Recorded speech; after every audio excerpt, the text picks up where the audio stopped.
A new dawn for women's club rugby in England. Yes, Allianz Premiership Women's Rugby is finally here. After months of waiting, intrigue and suspense, we're finally ready to get underway with the best players on the planet right here on your doorstep every single week. Think Marley Packer, Sophie de Goody, Helena Rowland, and that's just this afternoon here in North London. 9 sides competing to be the best in the land, and 2 new faces as well, with Trailfinders Women and Leicester Tigers Women joining the family. It's set to be bigger and better than ever before, and it all starts right here at StoneX Stadium. Kick-off coming your way in just under 30 minutes time.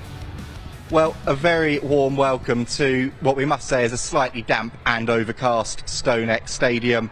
Delighted to have your company today for the opening round of the Allianz Premiership Women's Rugby season as Saracens Women take on Loughborough Lightning. Last season's semi-finalists and the semi-finalists from a few seasons ago, both determined to climb back up the table. I'm delighted to say that I'm going to be joined this afternoon in the studio and in commentary by Scotland international Beth Blacklock. Beth, fantastic to have you with us. How have your first couple of weeks in North London been? Yeah, no, it's great to be here.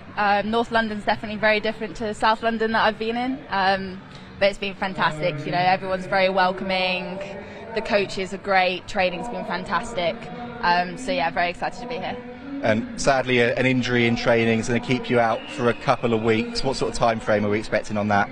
Yeah, it was just one of those things. Coming back from WXV, changing temperature, changing ground. Hopefully just maybe 4 weeks. We've got that week intermission between Quins and Leicester where we were meant to be playing Worcester, so I think being given that extra week means a safe bet on the Leicester game. We can't wait to see you back out there when we finally do get that opportunity. Talk to us a little bit then about the new league season. Like you said, you've been at Harlequins, you were at DMP before that, but it really feels like this is going to be the most competitive season ever. Yeah, 100%. I think one of the things that you're seeing year on year is that as more money gets put into it, as more sponsorship comes in, we're getting a lot more internationals coming in, we're bringing in a lot more rugby from worldwide, and the clubs are having to build up. So one of the things you had before was teams like Quins, Saracens, always found it very easy to sit at that top, and you had other teams like, thankfully when I was at DMP, where we had a little bit more of a struggle at the bottom.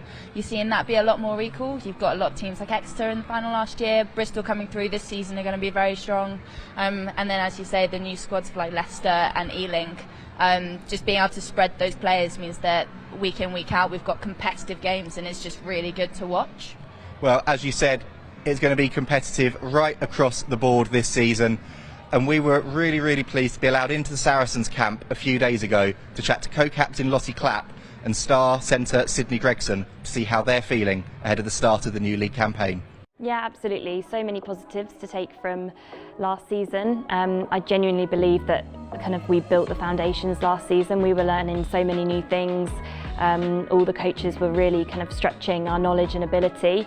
So we found things tricky last year, but I think that's going to put us in so much better stead this year because we know how to do it now, we understand it, it's then just executing it that little bit better. Dunks and Mo both being really positive, bringing the energy, bringing a different outlook on certain things as well, but it's great that we're all being able to continue learning, and it's always interesting having different coaches around you because they go about things different ways. So yeah, I'm really enjoying being there and being able to learn from these brilliant coaches again. Yeah, really excited. I think it's given the squad, I guess, more drive to make sure that we don't fall short this year. And I think for me personally, as you say, just having almost a full season under my belt, it's given me a bit more confidence to go into this season firing. Over the last couple of years, the league has been really competitive, and I think it's going to be even more competitive this year. I think these new teams you don't know what to expect, you don't know what they're going to be like. There's a lot of big signings, so I think it's really exciting to have again a really competitive league. Getting to that semi-final and the way we played in the semi-final was really good, and I think just falling at the last hurdle hurt a lot. So I think obviously team goal is definitely to make sure we get to the final and win it this year. And me personally, I think have a whole season injury free and just play the best rugby I can. Well, it's fantastic to hear from Lottie and Sydney there ahead of the start of the new league season. As we've said, rebranded league, new players, new names, new faces, and a whole load of excitement. It's been rebranded. TNT have come in as a streaming partner for the league as well. And there's also been a brand new way of launching it this season with the Powered Differently campaign. In partnership with Getty Images, it's an opportunity to tell the players' stories and give the players a voice. There was a photo shoot and a big launch event a few weeks ago in central London, and here's a little look behind the scenes at what went down.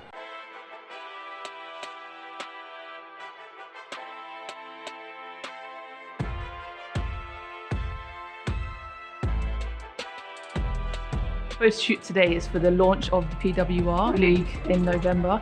And the concept is around us as people, but this is a lot more about expressing ourselves at a different side, that we are more than just rugby players. We're entering a new era of women's rugby, and I think it's fair to say historically there have been a lot of stereotypes around the sport, and I think what was really important today was to try and to break some of those and to say these are really fantastic women that look great in their own right, that have these amazing stories to their lives, that are rugby players first and foremost, but also have more to them than that. They are fantastic role models for a generation of women and girls growing up that can look at these women and go, that could be me. They look like me, they are like me. And I think that's an extraordinarily powerful thing for the sport to be able to do. The fact that we get to express ourselves and people are willing to listen to how we want to express ourselves as well, I think it's really, really cool.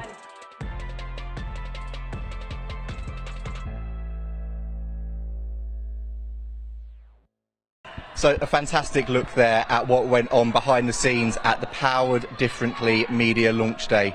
It's all about changing perceptions this season in the league. Beth, I think it's about time we focused on the match that we've got in store for us today and some of those key individual battles on the field. We'll start with the forwards. Who are you looking forward to seeing? Yeah, as you say, there are some big battles that are going on. I think one that I'm definitely going to be looking at are the sixes today. So we've got from Loughborough, you've got Emma Wassell. She's had a fantastic WXV, back from injury, playing really, really well, and you can see that she's really eager to get playing with her tries scored. I'm super excited to see her in the PWR this year. And then Sophie de Goody from us, again, fantastic WXV, captaining her country, absolutely brilliant performances. Both are really, really physical. I think it'll be a good clash. But I think my biggest matchup today is going to be the 13s. Sydney Gregson for us, absolutely brilliant in terms of communication, seeing those spaces in attack and getting the ball there. Really excited to see that get going, but also just her defence. Again, really, really good at pushing that line, and as that's being something that we've been working on going against Loughborough, really excited to see that play, and definitely against Henela Rowland, who's just an out-and-out brilliant player, fantastic hands, fantastic attacking threat in terms of running and kicking. It's going to be exciting seeing her at 13 today.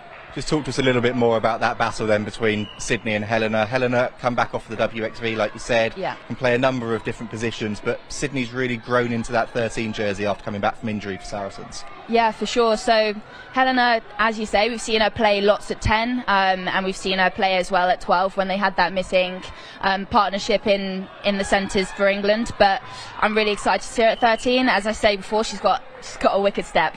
And she's absolutely rapid when she gets that space going. So I think I'm excited to see her play, but see as well how Sydney holds that up.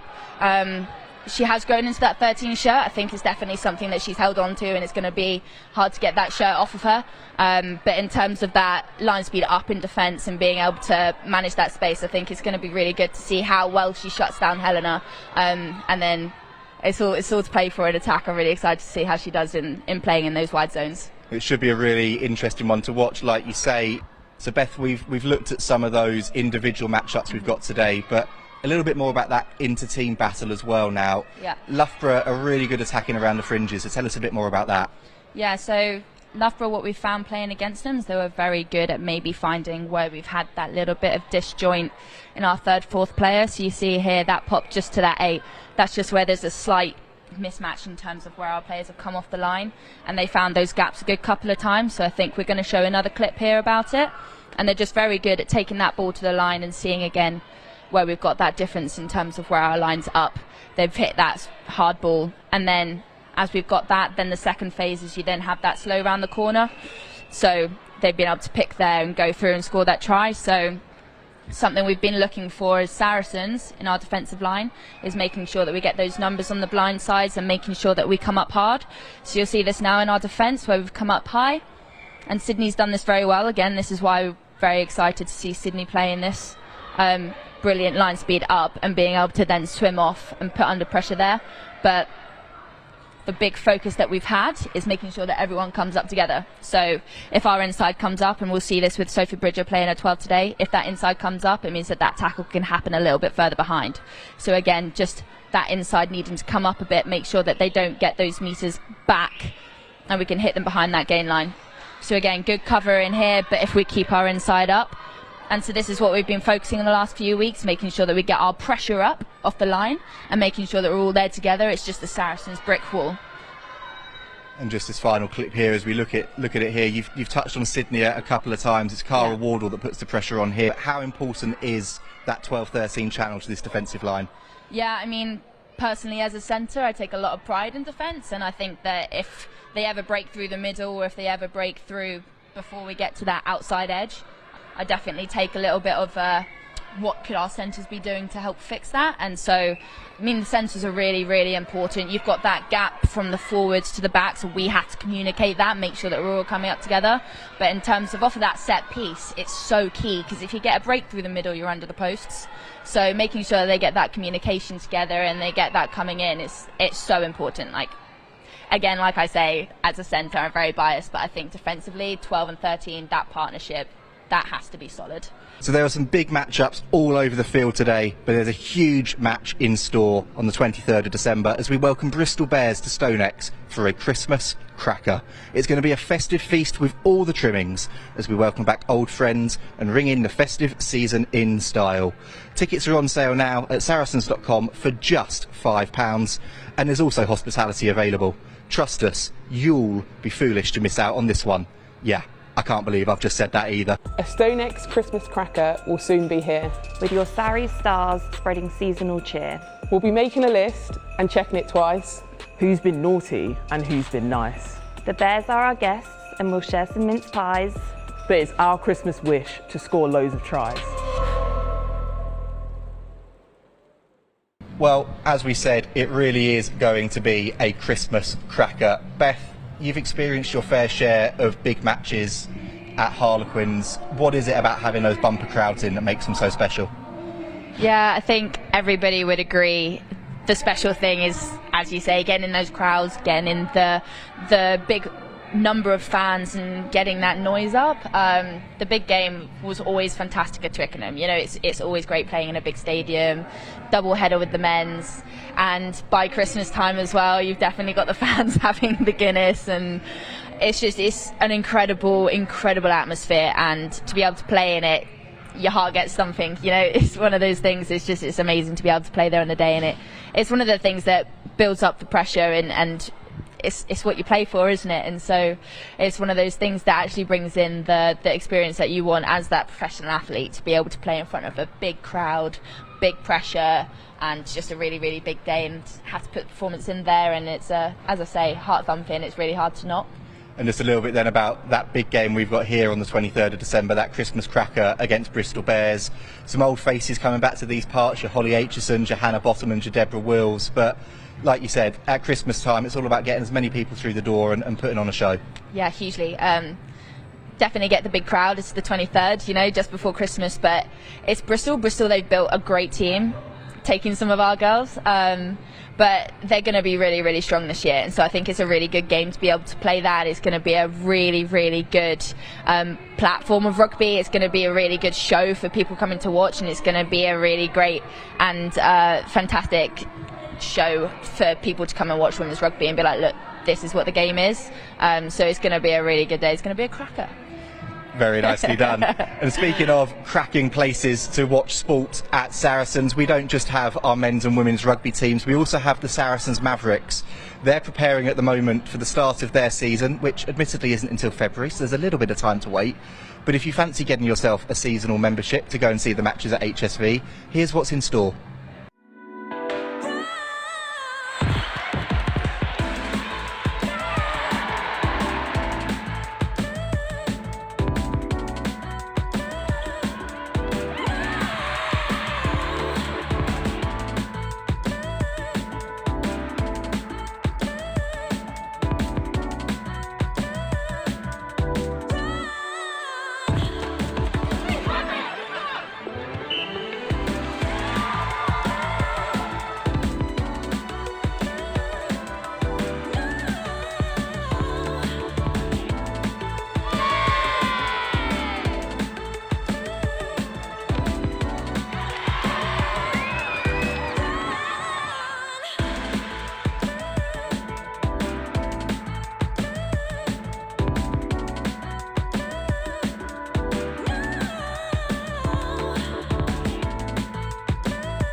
Well, there was a little look there at what's in store at HSV this season, and I'm really pleased to say that last season's Fans Player of the Year, Kira Rothwell, is with me. Kira, I know you're all here today on a bit of a social supporting the women's team, but tell us a little bit more about how excited you are for the new NSL season.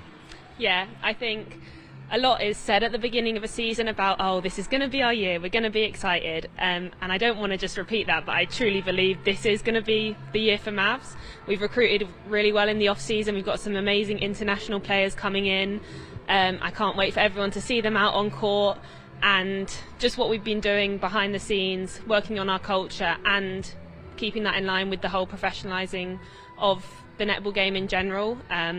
I'm sure we'll talk about it, but we've got a big headliner game coming up, so that's really exciting. Let's talk about that headliner a little bit then. At OVO Arena, Wembley on the 7th of April. How big an occasion is that going to be against Manchester Thunder? Yeah, it's incredible. If I think back to some of my favourite and biggest games of my career, I think of playing at the Motorpoint Arena in Nottingham or the arena in Birmingham, and to have that as one of our home games rather than a game where everyone is playing there is amazing. It gives me something to tell, like if I go coaching and I can talk to young kids about it and say, you need to come to this game because we've now got a fixed game that is a massive event that we can try and get everyone to come to and sell out if possible. And a new leadership team this year as well. Sasha Corbyn's retired, but Jodie Gibson as captain, Georgia Lease as vice captain, and two people that really know what Mavericks is all about. Yeah, I think we weren't really sure who was going to step into that role. Obviously, Sasha's been here for, I think, 10 years as captain now. And when we heard who had been picked, it was almost like, yeah, that's the right choice. Like, they're the perfect people for the role. They really complement each other. Jodie has so much knowledge and knows exactly how to say everything. Georgia is amazing at thinking of all of us. She's there every time at training when some of the international girls aren't, so she really has all of our best interests at heart. And just for you then as well, kicking on from last season, what are you looking to try and achieve? I think obviously looking to build these new players in and see what connections we can bring. I think it's a really exciting team where we could have a lot of different people on court and working out the right team to play, the right players against certain teams, and all just pushing each other to get on court and be the best team that we can. Talking about being on court then, what's the one thing you'd say to any fan that's thinking about coming to a match at HSV this season? I'd say be prepared for high energy. We always bring that. We like to play with speed, but we're working on turning that into flair, accuracy, and scoring quicker goals is one of our main aims. So putting all that together to put on an amazing display. We have such athletic people, defence, attack, so bringing that together. Brilliant. Well, we can't wait to see you all back out on court in February when the season gets underway. But now, though, it's time to hear from two people who have got their eyes firmly fixed on this afternoon. Saracens Director of Rugby, Alex Austerbury, and Loughborough Lightning Head Coach, Nathan Smith. Nathan, a new start, a rebranded league, and a fresh optimism and excitement about Loughborough Lightning this season. Yeah, we're in a good place with the programme. Really looking forward to the challenge of coming to Saracens, and yeah, it's exciting start for the league. Big game first up. Talk to us a little bit about that Allianz Cup campaign, because your side really seemed to grow into it as they went through. Yeah, we had a young team. I think there's 16 students playing within that team. It was always going to take a bit of galvanising the troops, but I felt like we improved week on week. I think we've developed players that potentially can one day be regular Premiership players, which was always the aim of the tournament.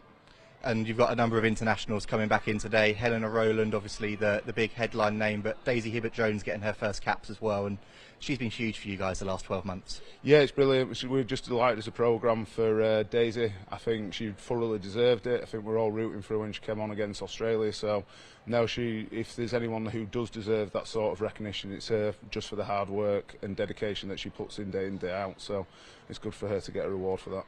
You touched on Saracens first up, a tough fixture to kick off the campaign. What are you expecting out there? I have no expectation. Saracens-wise, we probably know what to expect. They probably don't really know what to expect from us. So hopefully it'll be a pulsating game and high energy and high physicality level. And just a final one then on that, you talk about the energy, the physicality. How important are the likes of Emma Wassell going to be? Oh, huge. Like, we're very lucky to be getting people back into the programme of Kath O'Donnell, Emma Wassell. You know, those types of players, you need them in these types of games. Like, we know historically Saracens have been extremely good up front, so we need to match fire with fire, and unfortunately size matters, and I've got two athletically big players coming back in, which is really good for us. Brilliant. Well, Nathan, best of luck this afternoon. No, cheers, thanks very much. Alex, a new dawn for the league, a rebranded league, but the expectations, I suppose, exactly the same for Saracens this season. Yeah, it's go out and maximise the potential that we've got in the group. You know, a very, very talented group of players. We know that to maximise that, we're going to have to work hard consistently and put our best performances in, week out against a whole host of great sides. And a load of great sides, like you said, but a load of great players coming into your club this season as well. A fair few of them making their debuts today. I suppose Sophie de Goody's going to be the headline name. Yeah, obviously a second debut for us, but yeah, brilliant. I mean, she's up there as one of the best back rowers in world rugby. High quality player, high energy around the park. You know, she's a great leader of people, and to have her come into our melting pot of players with her character, with her qualities, is brilliant. And young Amelia McDougall at 10 for you, played a bit of Allianz Cup as well. What can we expect from her? I think, look, it's really exciting having a young, talented, decision-making back in the group.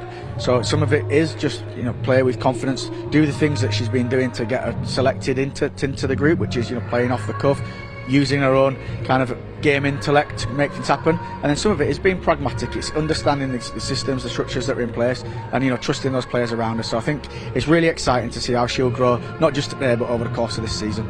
And she's got a great player on the bench that will be able to guide her when she comes onto the field as well. Zoe Harrison back from injury, Donna Rose as well. How important are they for you?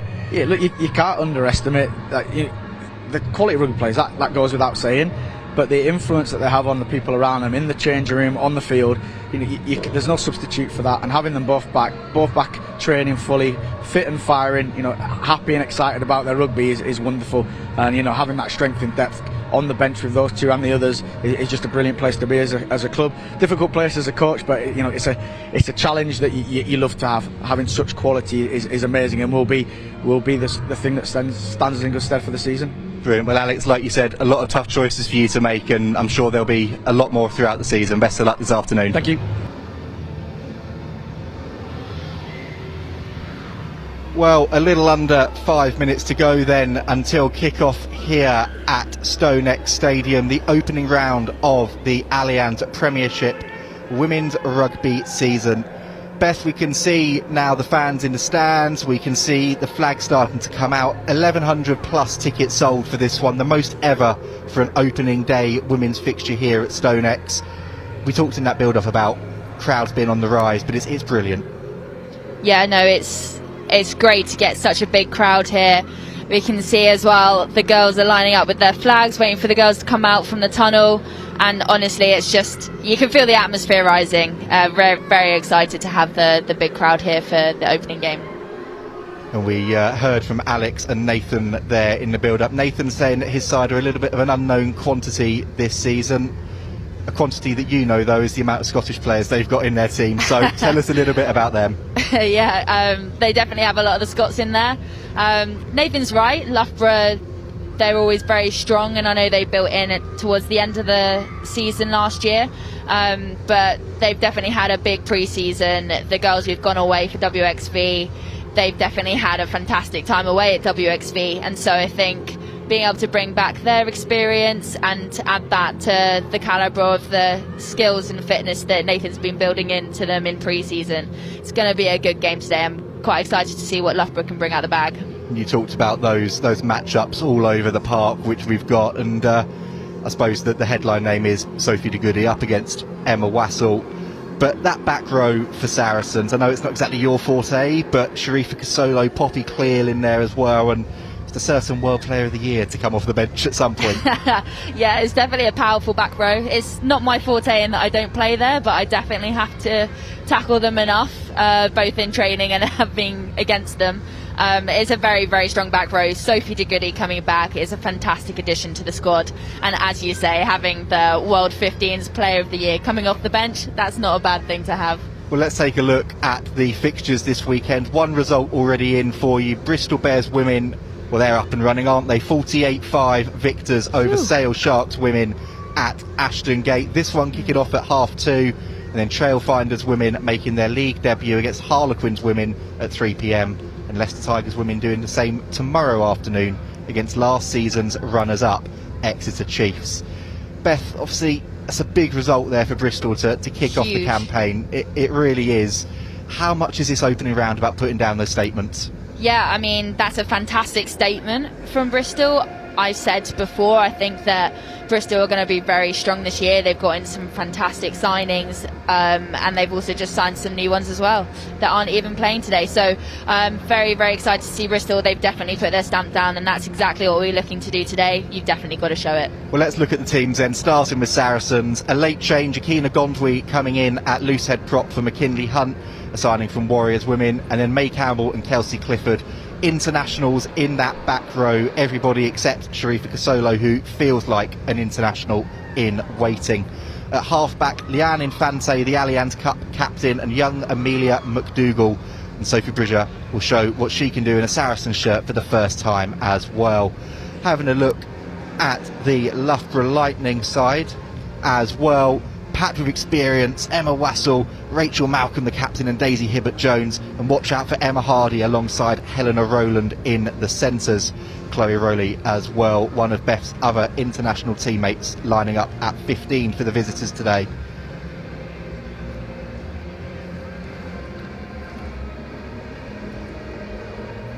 And a quick look at those replacements as well. There are internationals there for both teams. Sarah Savoda, a Canadian international for Loughborough. But look at that bench for Saracens. Donna Rose, Rosie Gallagher, Marley Packer, and the returning Zoe Harrison. Here we go then. The music is starting.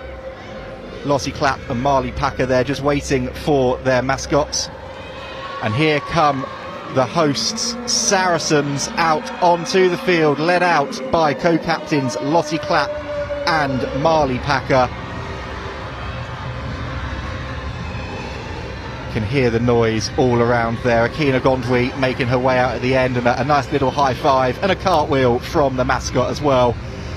Talk about commitment there, that's what we love to see.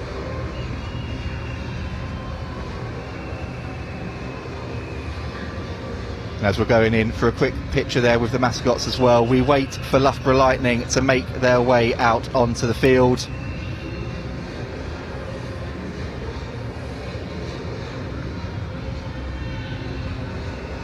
Still waiting for Loughborough then, keeping Saracens Women waiting, but the Saracen side is hitting some tackle pads like normal for them. And Beth, just whilst we're waiting for Loughborough to come out, Mo Bosa, we know what he's done with the forwards, but tell us a little bit about Duncan Taylor and what he's brought as backs coach so far. Yeah, I think Duncan's bringing a lot of experience in terms of making sure we get our skills up at the site and behind. He's definitely creating a lot of licence for us, and making sure that we just get that structure in so that we can play the space that we see in front of us. It's very exciting being able to train, and the licence, as I say, that he's giving us, it's brilliant being able to do that. Well, here we go then. Loughborough Lightning finally making their way out onto the field. Rachel Malcolm sprinting out of that tunnel, and Kendall Wadby behind her as well.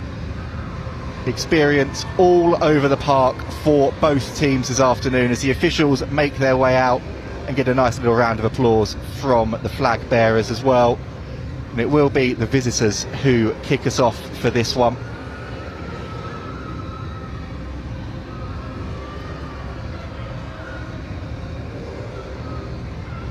Loughborough then taking their time again about this one. An unknown quantity, yes, but everybody knows how competitive this league is going to be this season. And you can hear the noise starting to build in the crowd. And we wait for the referee's whistle. And there it is. Helen Nelson gets us underway in the 23-24 Allianz PWR season. That ball was taken by Sophie de Goody, and Sophie Bridger then pumps that one down the field, but Rolly, a huge handoff early doors on Lottie Clapp, and Loughborough Lightning flying into this one. May Campbell over the ball there, trying to affect the turnover. And it's a penalty for Saracens. Brilliant work on the floor by the hooker. And Beth, you talked about the kicking game a little bit in the build-up. You talked about that defensive work as well. But the one thing we didn't really touch on was the breakdown work. And Sarries have got so many jackalers all over the field. Yeah, I mean, Saracens are very much known for the fact that their back rows get the most turnovers. So you never really want to leave your ruck unattended to in that middle part of the park. On the edge, ladies. On the edge Amelia McDougall then.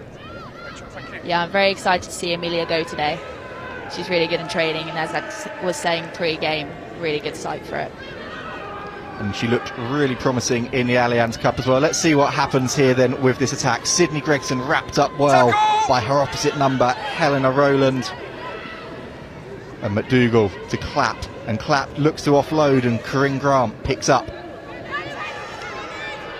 Cuts back in field, and Infante's there. McDougall has a look, goes herself. And Bridger, that looked a little bit flat to Georgia Evans, but play on. Yeah, to be fair, this is what we can see Bridger bringing into the game. She's one of those 12s who's very good at distributing, and that was a perfectly flat ball getting behind that gain line. And Sophie de Goody then was just going and going and going there, but eventually the pass unable to be caught by Sharifa Kasolo, and Lightning back in possession here. Campbell with the tackle. There's no one there, but Megan Davey eventually there for her side. And there's Emma Hardy, a first touch of the ball for the centre, and a nice ball out to Bo Westcombe Evans, and she chips through. Corinne Grant gathers well, but trapped by the Loughborough Lightning winger. She nearly manages to get her hands on that ball as well. Campbell with the carry.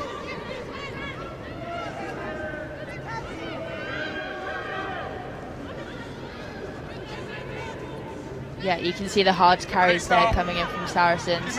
Just try and get it controlled. Loughborough had fantastic pass there to get it wide, to get into our part. And as you just said, get it controlled, and Amelia can kick us back into their half. And there's the ball then through to Amelia McDougall. And that one doesn't find touch, but it's tidied up by Westcombe Evans again. Yeah, no, that's just some fantastic play just there to control where we are. Territory back and forth. That was a great kick there from Jess. Just getting behind them, put the pressure on them, make them play out. A good touch finder, like you said. A good touch finder, like you said there, from Jess Breach. And Saracens really playing sort of the territory game at the moment, just sizing Loughborough Lightning up. Yeah, I think the first 10 minutes of every game, you know, you want to try and figure out what your opposition's doing. Loughborough came out of it firing when they were playing in our half, but it's just about trying to keep them up in their half, trying to make sure that we can take control, but also see what they're a little bit about. Saracens then have their hands on the ball from May Campbell. Quick ball for Infante, tidied up by de Goody. Yeah, that was great hands from Sophie there. And here's Poppy Cleal and Emma Taylor. Big units in that pack for Alex Austerbury's side, powering forward, and Infante again to Bridger. And Gregson, centres linking up. Yeah, it's exciting to see what these Canadians are going to bring to our squad. And it's just those big carries forward, eh? They build them differently over there. They really do build them differently over there. Emma Taylor used to be a shipbuilder, for those who don't know, as well as an incredibly good rugby player, an international rugby player as well. It's a great fun fact there. And here she is again, Taylor on the ball. Up to the 22 now, Saracens, and Infante goes hunting inside ball to de Goody. And Sophie de Goody is through. And I'll tell you what, her comeback has taken 4 minutes. Sophie de Goody already over for Saracens, 5-0. Brilliant try. And Beth, talk us through that one. Absolutely fantastic ball inside there from Leanne. What did we say before the game? Sophie de Goody, a brilliant signing, one to watch, and she's shown it, as you say, 4 minutes into the game. That was just great play, taking the ball forward, and then Leanne just taking that guard out and pulling it back inside. Sophie's clear under the post there. I would not have had to want to make that tackle. It was a brilliant inside ball from Infante, and she did really well actually there as well, because she was in danger almost of overrunning it. And de Goody then lining up to convert her own try too. Can always trust Leanne to not overrun that. So it's a trusty move that we definitely know, and Leanne's fantastic at running it and seeing that space.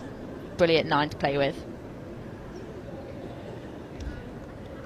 Let's see what happens then with this kick. Sophie de Goody, the Canadian national kicker as well, but that one didn't quite go to plan. No, that's just, it's always windy at StoneX, and it just fell off the tee just before she kicked it. So she's got a great boot on her, and next one she'll get. Just put that one behind her and keep going.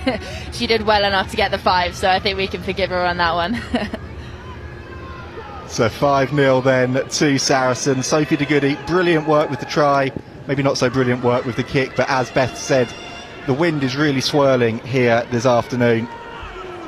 And Saracens back with the ball in their hands, and Bridger carries into contact. Yeah, I think it's great that we put Sophie on that side with her left foot being able to clear, just give those options. But with them covering the backfield, good decision just to carry it, get it under control, maybe exit with the 9, which looks like they're lining up to do now. Start using now. Infante then lines up the box kick, and that's one that is going to be kept in field there by Chloe Rowley. And Lottie Clapp pulls her to ground. Daisy Hibbert-Jones has to fight for that one, but there's foul play there. The assistant referee has his flag out on the far side, and I think they're going to be looking at a high tackle there. Let's just listen in to the officials. Okay, so we've got an upright tackle by 11 Saracens. Yep. The majority of the force is through the body, but there is indirect head contact. Therefore it's a yellow card against. Correct. Perfect. Captain and 11. Sorry, that is. 1 second. You're 11? Yeah. Yeah. Okay, so got high head contact. It's indirect, it's off the body first, and therefore it's a yellow card. So a yellow card then for Lottie Clapp. Heard the reasoning there from the officials. Beth, what do you make of that one? I think that's a tough one. It was a good 9 exit and getting up. It was fantastic line speed, but I imagine Lottie's just gone into that a little bit higher to make sure that she doesn't miss that tackle on Chloe Rowley like she did in the first exit kick. And then it was just too high. It was no question to the head. You can't do these days, eh? It's one of those things that the officials right across the board are stamping down on this season. We saw it a bit in WXV. We've seen it a load in the men's game this season. But the end result of it is Loughborough Lightning on the edge. have a line out about 10 metres out from the Saracens line, and their first real chance to build some momentum and some territory so far this afternoon.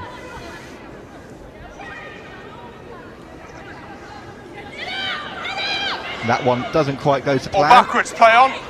Gone backwards though, you can hear the call from the referee, and Lightning do have the ball where they need it. And there's Malcolm with the carry. Leave it!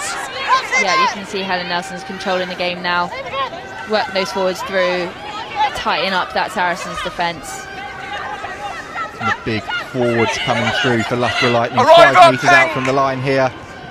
And Infante races out of the line. It's only a knock-on in the tackle for me. A knock-on in the tackle though, so just a scrum for Loughborough Lightning, and perhaps it's had fortunate there, you'd say, for Leanne. Yeah, I think, to be fair, it was the pass was made when she was in the tackle. I think that was a questionable one for a pass to give, but I think that Leanne defended that really well. Saracens swung, as Loughborough did, defended really, really well. I think maybe that Loughborough ball, maybe if they pulled it out a second quicker, they could have had that space out wide.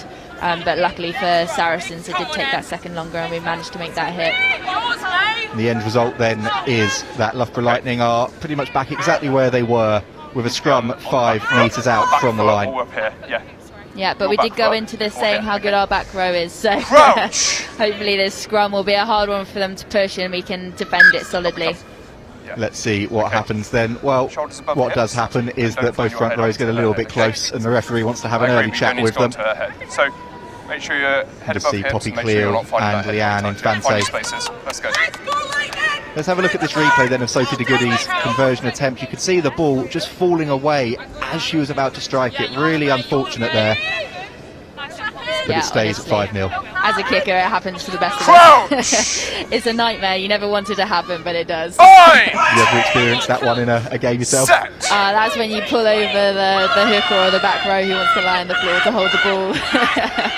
We talked about that back row for Saracens. That is some scrum from the front row as well, and Lightning do well to get it away, and Chloe Rowley breaks through. They're attacking down that side that Lottie Clapp would have been. Yeah, see, Rowley's good at that with those steps. You need to try and cut down that space, but very well defended considering a player down on our 5 metre line with a scrum.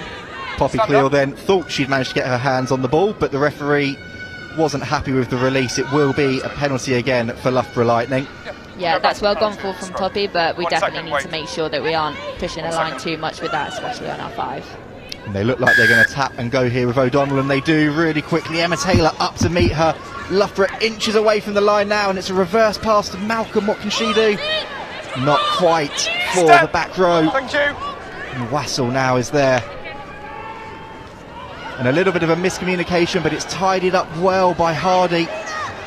So this is where we can see our pressure off the line that we were talking about before. Hopefully we can get this up, put them under so much pressure that we can maybe force an error or get that ball back.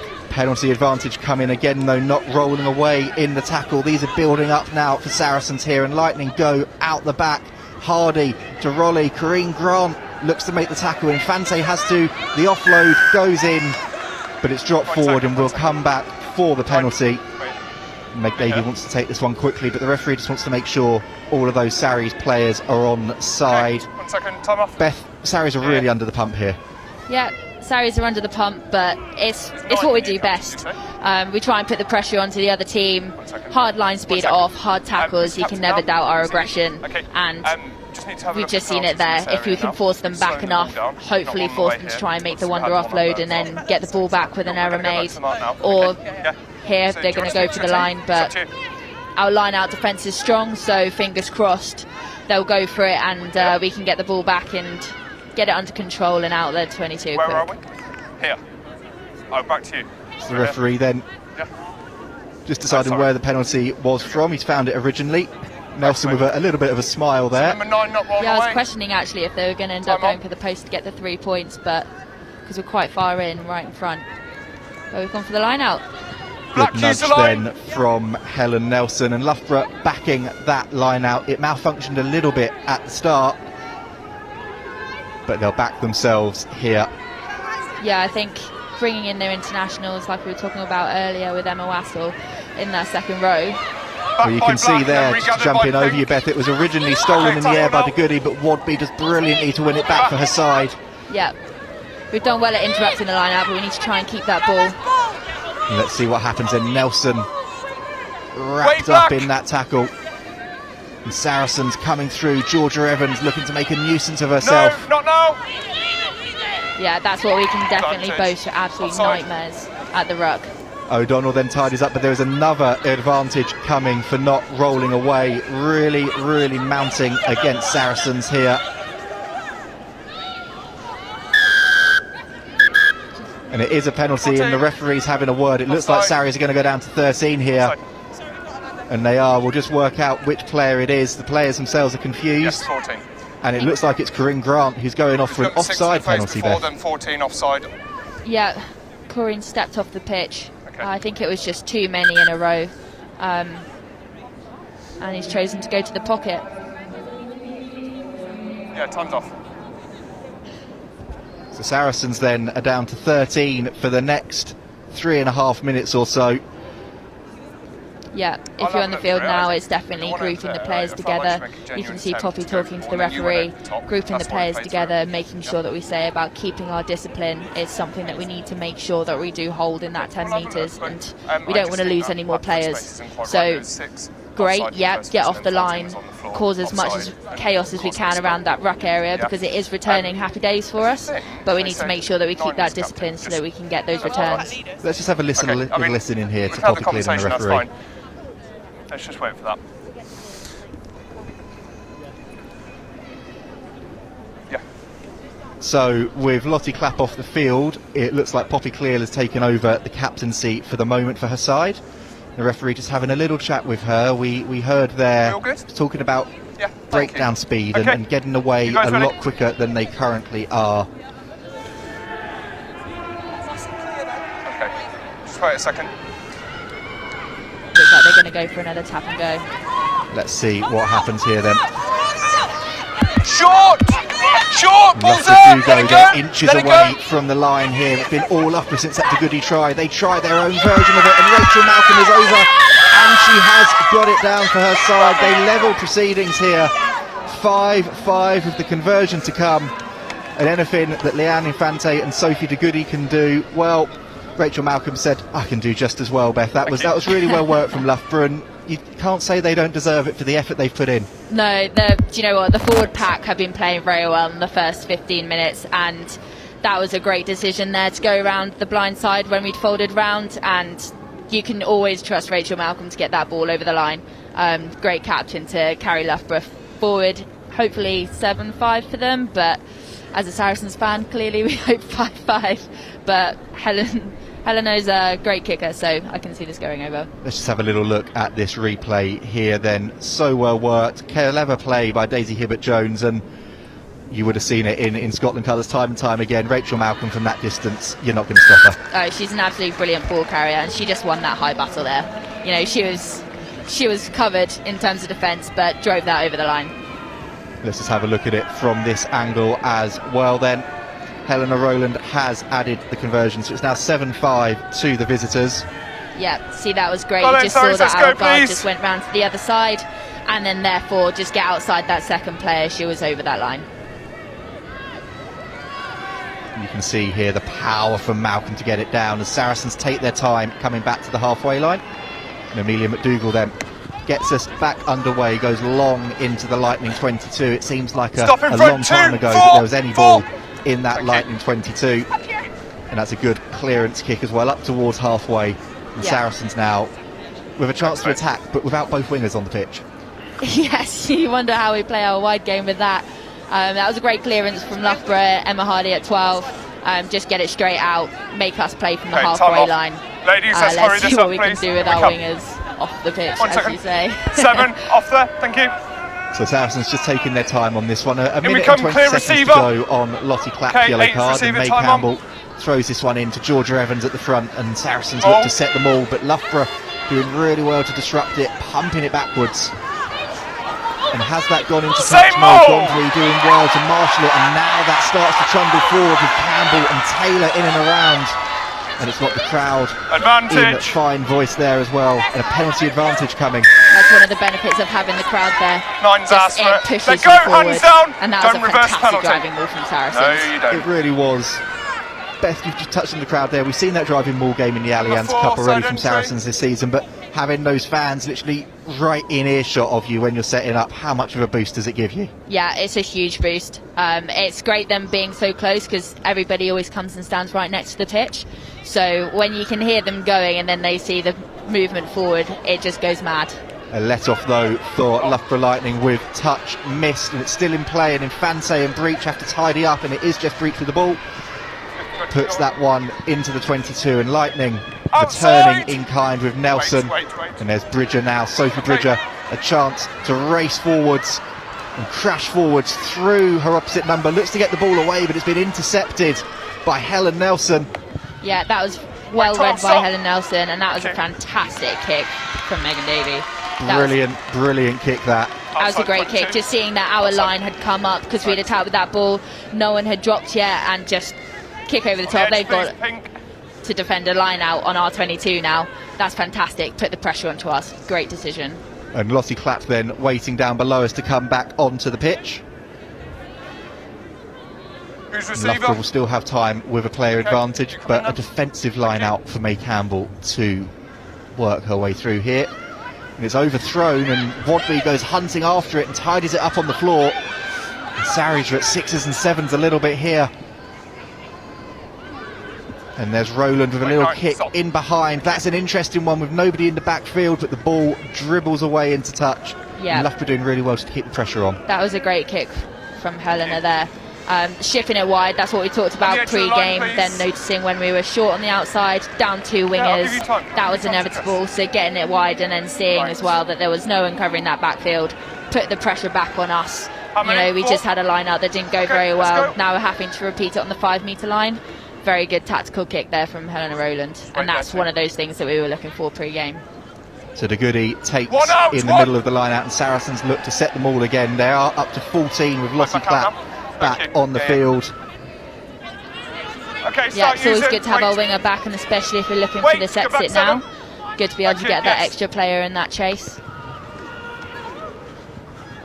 And that was a good kick there. Really hard to gather when it bounces along the floor. And Lightning coming back again, and Helena Rowland has got space all of a sudden as she backs herself one-on-one. Jess Breach, Sophie Bridger trying to stop her. She swivels out of that first tackle.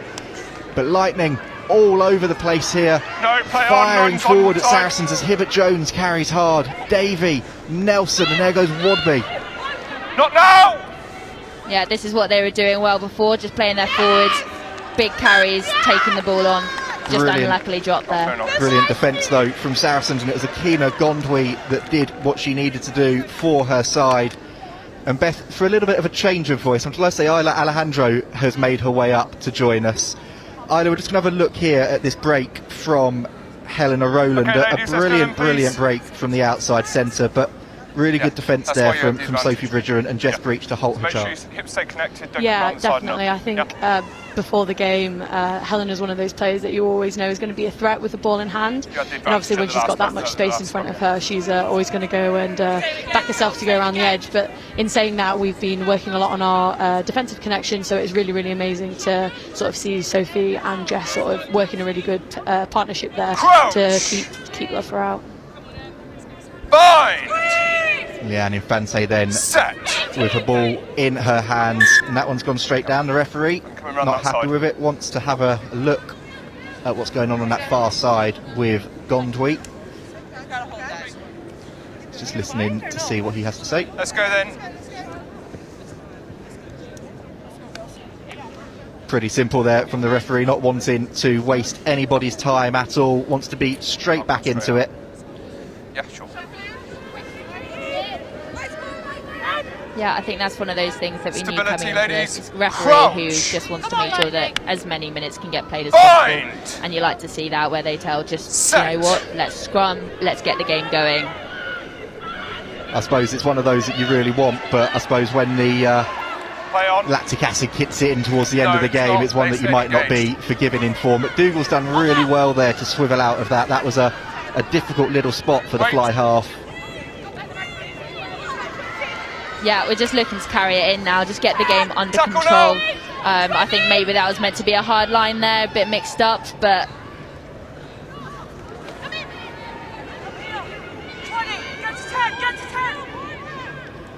Saracens now looking to come down this short side with Jess Breach, but it's drifted out straight on the full. Disappointment there for the fullback.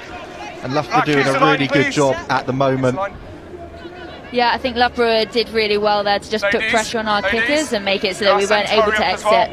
We definitely have a lot of them to be able to exit from, and so just charging them down, keeping us in our 22 and forcing a kick like that where they now get a line out on our 22. That was great play from Loughborough. That's overthrown, and May Campbell then puts boot to ball and goes chasing after it. Brilliant kick from the hooker, and she's managed to get her hands on the ball as well. Advantage, knock Loughborough on. Though knocked her all on, and there goes to Goody, and now there's a chance for Saracens. Bridger to Gregson. Great to get that away. Sophie attacking up, release Lottie Clapp on the wing. And here goes Lottie Clapp into the 22. Saracens, they've had to wait patiently, but Infante to De Goody, steps, goes, looks to get the offload away, but goes to ground. This is better from Saracens. This is what they want to do, and a good little ball there from McDougall to Georgia Evans. Yeah, this is where you see us come alive. Carry that ball hard, our back row wanting to get those offloads off, get in behind that defence. It's what we're good for. And Casolo to Infante, and a ball into Gregson. Hard carry from the centre. Hardy does well to get out of there quickly. And May Campbell again on the charge for her side. Yeah, again, great carry there. May Campbell's one of the ones who got over 200 carries last season. So I think that was one of the highest numbers in the league. Only 2 people went over, I think. Well, Sophie De Goody has gone over for her second. Brilliant finish from the Canadian international captain. Saracens hit the front again, 10-7, and Sophie De Goody, a little reach, a little step, and out of nothing, Saracens are ahead. Ida, I'm going to pass over to you on this one. That was exactly what they needed. Yeah, absolutely. It's amazing to see Sophie back, scoring tries like that at StoneX. I think, as Beth said before, Loughborough did a really good job of keeping us down in our 22, and I think that's definitely one of the points coming from the Cup into the Prem that we've been aware of, that we want to manage exiting our own half, but then the play that just showed there, like hitting the hard carries and then managing to pull the ball out wide, is exactly how lethal we can be when we're in our 22. So yeah, it's really, really good that we're able to execute those moments when we're in the Loughborough half, but I think we just need to start managing exiting our half just a little bit better. It's all about the exits for Saracens. For Sophie de Goody now, it's all about having a second bite at the cherry off the tee. Fell off the tee as she was about to strike it first time round. Let's hope that it doesn't do that this time round for her. She looks to line this one up. Much better strike, but it does drift wide, so it's 10-7 to Saracens. They are ahead with 23 minutes on the clock. And Beth, Isla was just talking there about the exits.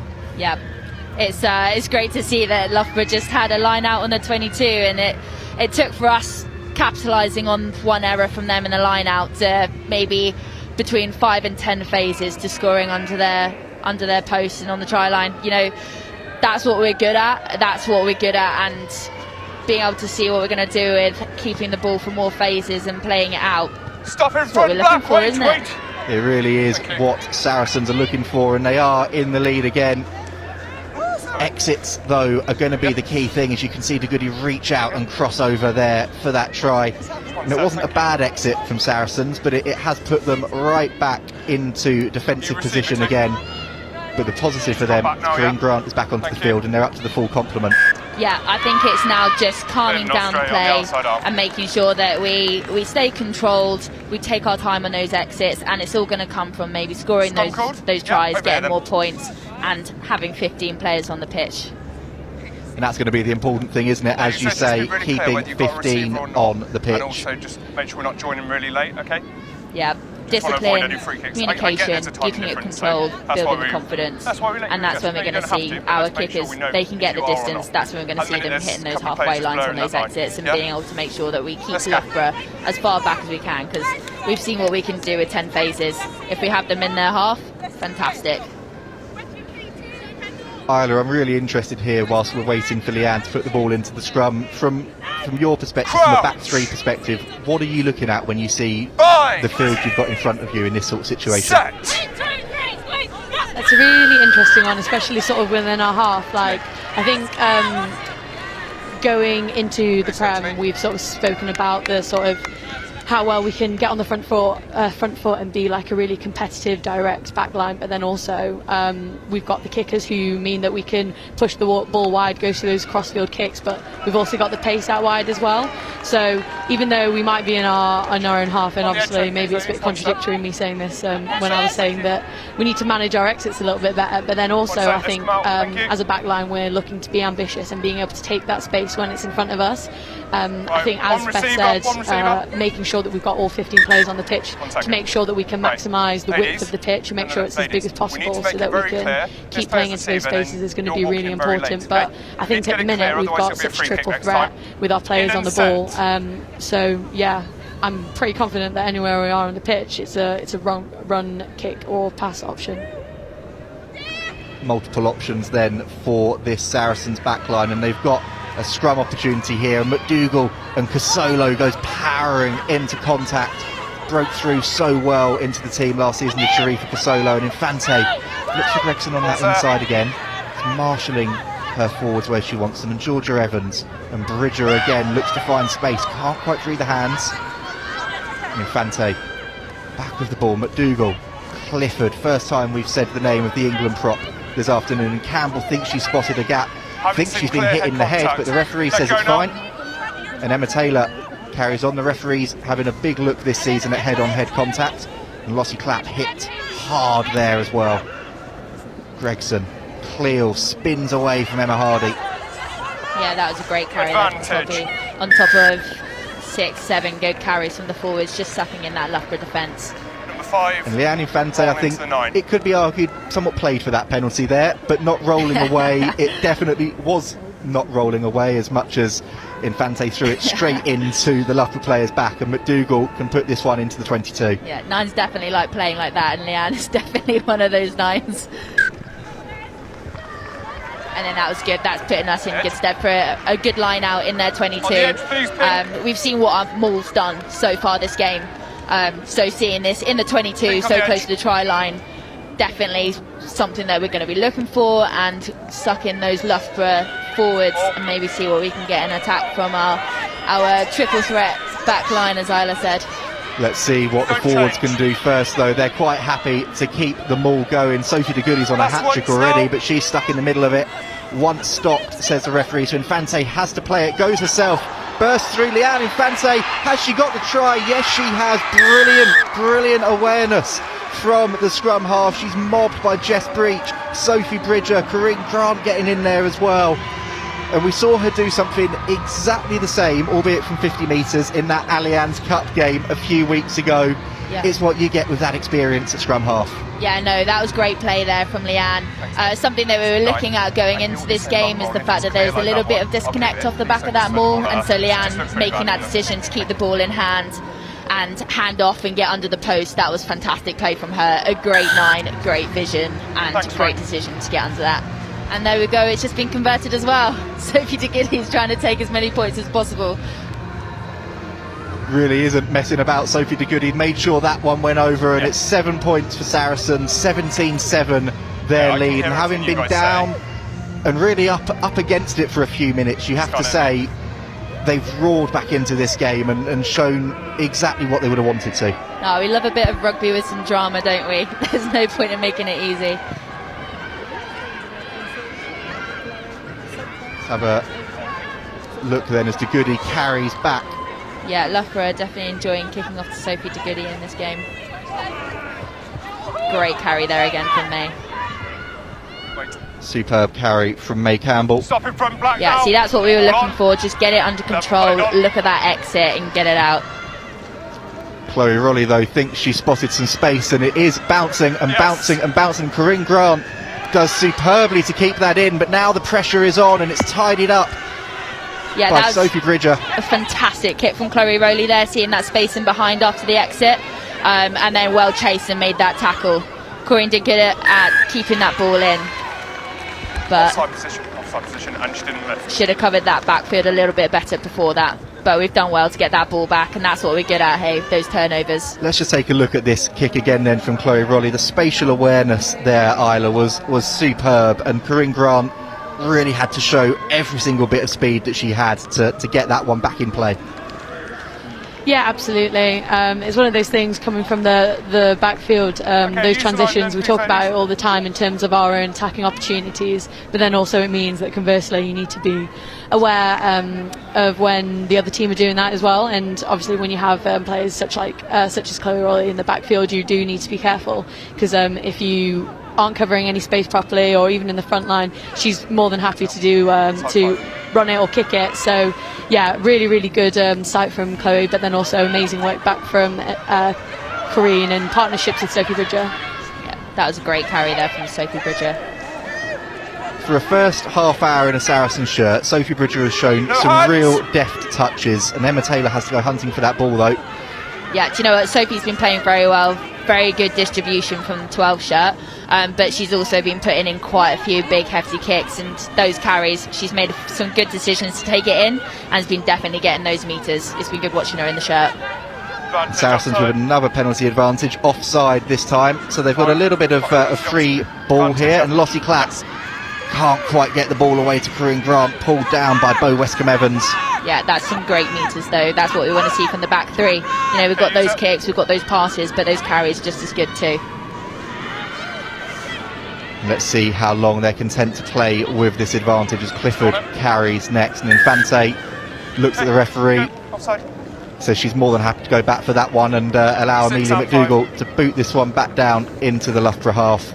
After a slightly rushed, panicked start, I think you could argue, from Saracens, there's so much more composure in that side at the moment. Yeah, I think when you go down 2 players in the first 15 minutes, I think it's definitely fair enough to get a bit panicked about that, but I think it's not necessarily panic that they've got. I think they're staying quite composed. It's just trying to make sure that they covered those spaces that we had, and so, you know, you saw Helena Rowland running it wide and getting quite a few meters there, but we did well with Jess joining the line from 15, Sophie Bridger covering that wide channel. And that ball then isn't exactly clean, but Infante does well to get the ball to Casolo. Sharifa Casolo, said her name so many times already this afternoon. And May Campbell, another one who we've mentioned before, missed the first 2 games of the Cup, off with the Barbarians. And McDougall there, slightly Barbarian style, looked for the little chip over the top, didn't quite work, but she's tidied it up really well. And Infante to Cleal, and she tips it on. And there's Campbell again, buffeting through that tackle. Yeah, you can see the back seeing that space wide now, getting it out. Breach to Gregson. Gregson hit hard. Nelson looks for the strip, but she can't quite. And McDougall to Gondwy, came in as a late replacement for McKinley Hunt, as we mentioned when we came to commentary. And there's Bridger. Sensible play from the centre, didn't see the option, so she just took it into contact herself. And Cleo now hit hard, hit backwards. Yeah, and then hopefully you can see lining up right. We've definitely got a mismatch in terms of numbers. Just get those hard carries, look for that offload, quick out wide now. And Infante to Gondwy and McDougall seeing a gap, gets the offload away brilliantly to Sophie Bridger. Sophie Bridger going into the 22. That's a fantastic decision there from Amelia. Just saw that player come up higher than the inside defender, offload to Sophie Bridger, and you can always trust her to get her back. And there we go then, Saracens continuing to power through, power forward. Infante to Cleal, and they've still got the ball. The England number 8 bursts forward again, and Infante assesses the options, decides she's going to come this way, but she needs to get the ball away quickly. And play on, says the referee. Rowland has her hands on the ball now. Saracens not quick enough to the breakdown, and now there's a one-on-one, and Westcombe Evans is free, and Loughborough Lightning out and nowhere, breaking to the 10-metre line. Jess Breach tracking, but Westcombe Evans is up to the 22, eventually pulled down. And Davies there quickly. Great tackle there from Lottie, and fantastic pressure at the ruck. Sophie de Goody at the last moment. Nathan Smith, I should say, to our side. You can hear him going mental at that one, and Infante thought she was playing the referee again. And eventually offside, penalty, slightly chaotic there from both teams, but Isla, will come to you on that one for the back three's perspective. Brilliant spatial awareness from Westcombe Evans, and a decent pair of heels as well if we have a look at it. Yeah, definitely. I think I was just thinking, watching the game play out, that although the Saracens have been doing really well to manage that territory a little bit more and sort of play that physical battle up in the 22, we know that previewing Loughborough and over the years playing with them, they have a really expansive game, and they've got a really quick set of back three. So it's no surprise that they were able to take that space and take it wide. I think from a back three perspective, we obviously want to try and be a little bit more dominant in shutting down those players. I think potentially we definitely could have connected a little bit better there to solve the issue. But yeah, it was a wonderful run from Bo. Yeah, that's one of those things we were talking about before in terms of Helena Rowland bringing to the game, being able to step 5 players, get the ball wide, get it to the winger to carry 40 metres down the pitch. That's something they bring to Loughborough. Loughborough Lightning then back on the ball. Great distribution there from Helena again. No hands now. No hands called from the referee, but Sydney Gregson gets one in there, and ball play on. Gone backwards again, a little bit messy, and Casolo looks to tidy it up. See, that's what we look for, making a nuisance at the ruck. Slow that ball time down, get our line out to make sure that we can get that hard line speed up. First action's fine, then on to me. And that's what you're seeing here, shutting down that pass and forcing them to go in. That's exactly what we've been working on the last few weeks. Talked about it in the build-up as Westcombe Evans goes through again about that line speed in defence, but Loughborough Lightning doing well to ride it so far and come through. And there's May Campbell. Yeah, that was a great tackle there from Corey in behind the gain line. Happens to be on a flanker too. We've seen that last season, if anyone remembers that Bristol away game, Corinne Grant packing down on the flank for Saracens when they had a player in the bin. Oh, you can't let her forget that moment. Jess Breach, though, isn't going to let Chloe Rowley forget that one in a hurry either. Brilliant line speed from the fullback. Well taken. Leave it now, Saris! Yeah, that was great line speed, pushing up from that inside speed, getting Jess all the way back there to make the hit on Chloe Rowley, a good 15-20 metres behind the gain line. That's exactly what we've been training, and that's exactly what she's alive for. Scrum advantage 9. Scrum advantage for the knock-on, but Kelsey Clifford puts her head down, powers clear, powers away. That ball though just over the head of McDougall, so she has to go and chase back. No advantage coming. We'll come back for the scrum and a let off then for the fly half as she shakes her head after dropping that one. Let's just take a look at this hit from Jess Breach. This was some read and some shot from the fullback. Look at that. That's what the speed from Jess Breach gets you. Gets you 50 metres further than another person possibly would be in that tackle. I didn't see anything clear. I didn't see that clear. I think that was unlucky there for Amelia. You definitely saw where we had that advantage. The Loughborough line came up and they hadn't quite tracked in the backfield, so that was going to be maybe a possible 50-22, but certainly putting them back in their 22 if we were over the halfway line from Amelia. So it's just unlucky that she missed that catch. So one of the hard things when it's been raining on a surface like this, it gets the ball slippery.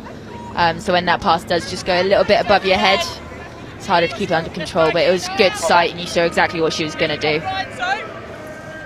And now we go back for a scrum, which isn't too bad for us in this speed in our back line and being able to maybe exploit this space. Let's see if Saracens can exploit the space then. It's gone quickly this first half, it has to be said. It's absolutely flown by. And Infante then stay up this side. Looks to get the ball out of this scrum. Oh, that was a great offload there from Sophie Bridger, and Sydney Gregson's through. That's the centre partnership, and that's what it can bring, eh? And Gregson is up to the 22-metre line. The Sarries crowd off their feet, but it's been spilt on the floor and a scrum for Loughborough Lightning. Oh, that was so unlucky, but watching that play, Sophie Bridger bringing in two defenders, and then if you watch this offload behind the back of 12, that was absolutely brilliant from Sophie Bridger and a fantastic line from Sydney. Perfect timing. And that is exactly, like you said, Beth, what you want to see from Sophie Bridger at 12, showing those deft touches that we've seen so often from Saracens, from the likes of Sarah McKenna before, and really getting herself about the pitch. Yeah, no, that was absolutely brilliant from Sophie Bridger. And she's got a hard carry, they've got to go low, but she just gets her arms free and a brilliant offload to take Sydney through. Let's see what happens then with this scrum. Just over a minute to go until half time here at StoneX Stadium. Use. And Lightning get that one away. Wait, 7. No. A delicate kick bounces over Jess Breach, but she tidies it up, looks, goes herself, and Corinne Grant has to get there quickly. Yeah, that was a good decision there from Jess. I think the support was just a little bit too far away, so take it in, make sure that we can keep it under control and play out. Play on the call then from the referee. Okay, use it 9. We're trickling into the final minute now of this first half. It's been an entertaining one, I think it has to be said. Really, really good half here. And that one booted away, but out on the fall from Saracens. And it will be the visitors that will have a final opportunity to attack this half. Yeah, I think that was just good pressure from Loughborough at the ruck and forcing R9 to take the kick maybe a bit quicker and with fewer blockers in place than she maybe would have wanted. Change. Yeah, done. Okay, time on. And a change then at hooker for Loughborough Lightning. It's Kendall Wadby that's come off and Phoebe Andrews on in her place. Not sure if that's an injury or tactical, but Lightning with Hardy carry hard into the midfield. See what you did there with the name. They look inside again there, and Andrews gets a first touch in open play. Don't lift on the ball, don't shout. Kath O'Donnell then carries hard and through. And Lightning looking to finish here with a flourish. Roland skips, jumps, is pulled down by Sydney Gregson. Yeah, that was a great little goosey there. Phoebe Andrews puts herself about again there with the clock in the red at the end of the half. Yeah, Helen Nelson's controlling the game really well, bringing them in. If anything, get the ball wide now. Exactly that. And let's see what happens here. They look to free the hands. They do to Westcombe Evans. It's Kelsey Clifford on the side. Brilliant tackle from the prop. And that should bring an end to the first half as Kelsey Clifford gets the applause from Emma Taylor and her teammates. Let's have a look at that tackle there from the prop. Yeah, well earned. Great defence. Just covering in behind there and just taking her straight into touch. That's exactly what we're seeing. It's great when you see it from your front row as well. And that is half time then here at StoneX Stadium. A pulsating half, an entertaining half. And I think we've seen, Isla, we'll just pass on to you from both sides. what they're going to want to bring to the party this season? Yeah, absolutely. I think we've seen from Loughborough a lot of what they are going to bring to the from their team for the season. I think under a bit of new management, maybe a different ethos behind the team, you can really see like a change in them from maybe a couple of previous seasons. They're really getting off the line, being aggressive in that defence, and then in attack they're all expansive as they've always been. I think one thing that we would like to do more as Saracens, I think, is that we're managing those connections in defence really well, but I think potentially after looking at both defensive sides, I think Loughborough have been the one who've seen more energetic in defence and are really getting off the line and putting back that pressure on. Let's have a look then at some of those tries from the first half then. And we'll start with Sophie de Goody's first of the afternoon. The inside ball from Infante and de Goody was away. Beth, there's another couple of angles we've got here just showing that turn of pace and that awareness from de Goody. Yeah, do you know what? I absolutely love rewatching this game. That was a brilliant line from Sophie de Goody. She hit it so hard and hit right into the space. To be perfectly honest, I don't think anyone's making that cover tackle. It was a brilliant line. Leanne Riley taking that guard, that number one out, and Sophie was home free of that. There was no way that you were going to hit her with that line speed that she had. You know, she was running that hard. Well, after all of that brilliant work from Sophie de Goody, we are going to show what happened with that conversion. The ball just slipping as she went to strike it, just falls right on at the final moment, and frustration for de Goody. Poor girl, we're going to re-show it. And a couple of moments later, Saracens went down to 14 players for an accidental head-on-head from Lottie Clapp.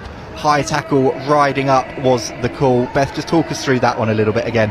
Yeah, that's one of those things. Chloe Rowley isn't exactly the tallest player on the pitch, and you know she's got a step and she dips when she does that, and I think Lottie had previously missed a tackle on her, so I imagine it was just trying to get body on body to make sure that she made that hit, and just went in that little bit too high. And a couple of moments later, Saracens were down to 13 as well. Corinne Grant straying offside, and they really had to have their wits about them in defence. Yeah, I think that was a really harsh one. I think Corinne just got stuck in there. I would question if it was actually Corinne was just stuck in the ruck. I think it's a difficult one to play, and it's one of those things where it just builds up on numbers, and then when you're the last one to get the hit, then you get the card. And Isla, just talk us through this try then from Loughborough. Really good awareness of where the space was. Yeah, absolutely. I think when you're on the line, it's really important to be able to move the ball. Sometimes I know as an outside back, you're constantly staring at all the space on the edges, and sometimes it's a bit of you're looking at the forwards and thinking they've got a bit of white line fever. So I think from everyone who's played rugby, anyone who's been involved in any sort of pigs on the and short plays on the try line, I think it's one of those things that people go, well, why don't we just pass it one out? And that's exactly what Loughborough have done here, and obviously it's got come off really well for Rachel Malcolm. Yeah, I think this here it was really good awareness of the fact that we were down on our wingers, covering that blind side we were never going to get, and a fantastic carry there from Rachel to get over that line. Let's just have a look then at May Campbell's been all over the place in the first half, but it's a bit of a standout moment from her as well. Looked to get the kick away, almost dropped it as she did, but all in the end it managed to get her side down the field and result in a second try and a try to take them back ahead. It wasn't a drop, it was a on-purpose grubber there. But as you say, yeah, absolutely brilliant to get that turnover, get the grubber in the backfield when they're not there to cover it, get the ball back again, and then 6 phases later we're over that line again with Sophie de Goody. I mean, she's just on form today. A fantastic second debut for her. A brilliant try from Sophie de Goody, and you can see that reach as she managed to get herself over the line for her side and to take them back into the lead. A try that Saracens needed. You see that from Sophie all the time, just the awareness of where that line is, to know that it is just that one extra outreach. And it was those carries in before, you just saw their fantastic carry over the gain line there from Kelsey, and it just sets up for a slower defence, maybe a softer defence, and then just that one little bit of an outreach and she's over the line and has her second try of the day. And let's just have a look then after that. The final try of the first half, Leanne Infante doing what she does best, seeing the space, sniping around the fringes and crashing over for her side. Yeah, absolutely. I mean, she's absolutely lethal. She does it in cup games, she does it in Prem games, she does it at training all the time. Like when someone like Leanne's at the base looking up, you can tell, even looking now, she's constantly scanning where the space is, and she absolutely backs herself whenever she sees it. I think after previewing her last try against Loughborough, when she ran considerably further than just that, she was making some jokes about the fact that you see the space and you almost don't want to go for it sometimes, but I think a bit of a shorter distance she'll be much happier to get her head down and just go straight for the line. Yeah, I think it's just that bit of awareness of seeing that mauled twist and knowing it's just the 11 and 10. And when Helen Nelson's come up quicker than that 11, it's just a simple through for Leanne. A brilliant try then from Leanne Infante there as we see the final angle of her. Well, it's been a brilliant half of rugby here at StoneX Stadium so far, and we've seen a number of new players making their mark through the Saracens pathway, including fly half Amelia McDougall in the last few weeks, both in the league and in the cup. Let's find out a little bit more about what our programme at Oaklands College has to offer, and after that it's a chance to hear from a few people here today who might also fancy themselves as future Saracen stars. So the Pathway programme at Oaklands is incredibly exciting. Players are able to combine their educational needs as well as their sporting needs. So they train like an elite athlete, but that is mirrored with their education, whether they want to do A-levels or BTECs or a combination of both. Alongside that then, the players then perform in the Performance League for the Association of Colleges, which is the highest league in the country. We've got over 35 players there now in a full-time environment, which is, I think for us, is the biggest thing. The kind of rugby takes care of itself, but giving them a taste of a full-time environment, what that means as they make that step into senior rugby. Obviously, as we've seen, the Premiership's getting bigger and bigger in terms of where it's got, the standards getting higher and higher, so us to really narrow that gap and give the girls that exposure is real key. We're excited again with the players that are coming through into that this year. It's just really fruitful to see the first 3 players really come through after 2 years in the programme. Obviously prior to that we've had Katie Johnson and Chloe Flanagan who've had 2 years as well, but this year we've seen both Joya, Daisy and Amelia really come on through that age grade system, in through the academy and then progress obviously into the senior team, which is so exciting. So we've got Freya and Maria down today from Barnes Rugby Club. So what have you been doing today? Well, we just played a festival here and it was very fun, yeah. Yeah? And so how did you find it went? It went well. We got to the finale and then we won. I think we did really good. Nice, congrats guys. Thank you. So, you've got some questions to ask me, I heard. Sure. So you go for it. Do you think you have a signature move? A signature move. I think a classic one that I do is if someone comes up a little bit higher, I'll do the dive and offload. I don't always have to, but I like to. It looks a little bit more showy, doesn't it? How long have you been playing rugby for? So I've been playing rugby since I started university, so gosh, actually a little bit longer than I thought, but about 7 years now. Yeah, so I started when I was 19. I wish I'd started a little bit younger, like you guys, getting these mini festivals and get some extra time in.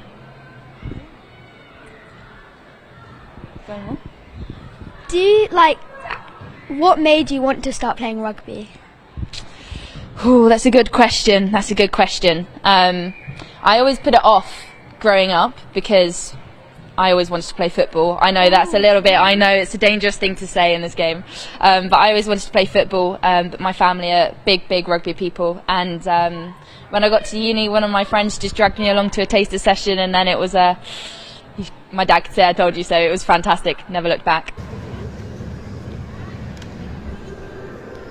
Well, it was brilliant there to hear from Beth and some of our young stars here today from Barnes Rugby Club, who won the Junior Festival here this morning. If you want to find out more about our Saracens sister clubs and what they have to offer, as well as the Empower Her programme here at Saracens, head to the website and register your interest today. Now, for something a little bit different, we've spent the last few minutes looking at some of the Saracens of the future, but now it's time to find out more about one of our new recruits. She's on the bench today. She's a previous Loughborough Lightning player, and here's Bryony Field giving us a bit more information about herself. Trust us, it really isn't for the faint-hearted.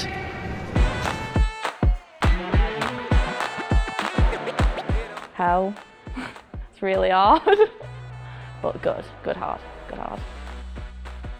It's pretty tough. We've been under the pump against Sarries quite a few times in the past. I don't think I'd ever beat them previously. Very physical side, play really quickly, don't really let you take a breath, so I think it'll be a really good team to get involved with, and I think it'll add a lot to my game. Yeah, so I think everyone kind of thinks Sarries are kind of brutish, but I think I've been surprised at how welcoming everyone's been and just made me feel like part of the family straight away, really. I pierced my own belly button in science in year 10. Well, the comeback tour is all about the comeback, so I'm excited for a cup final, yeah!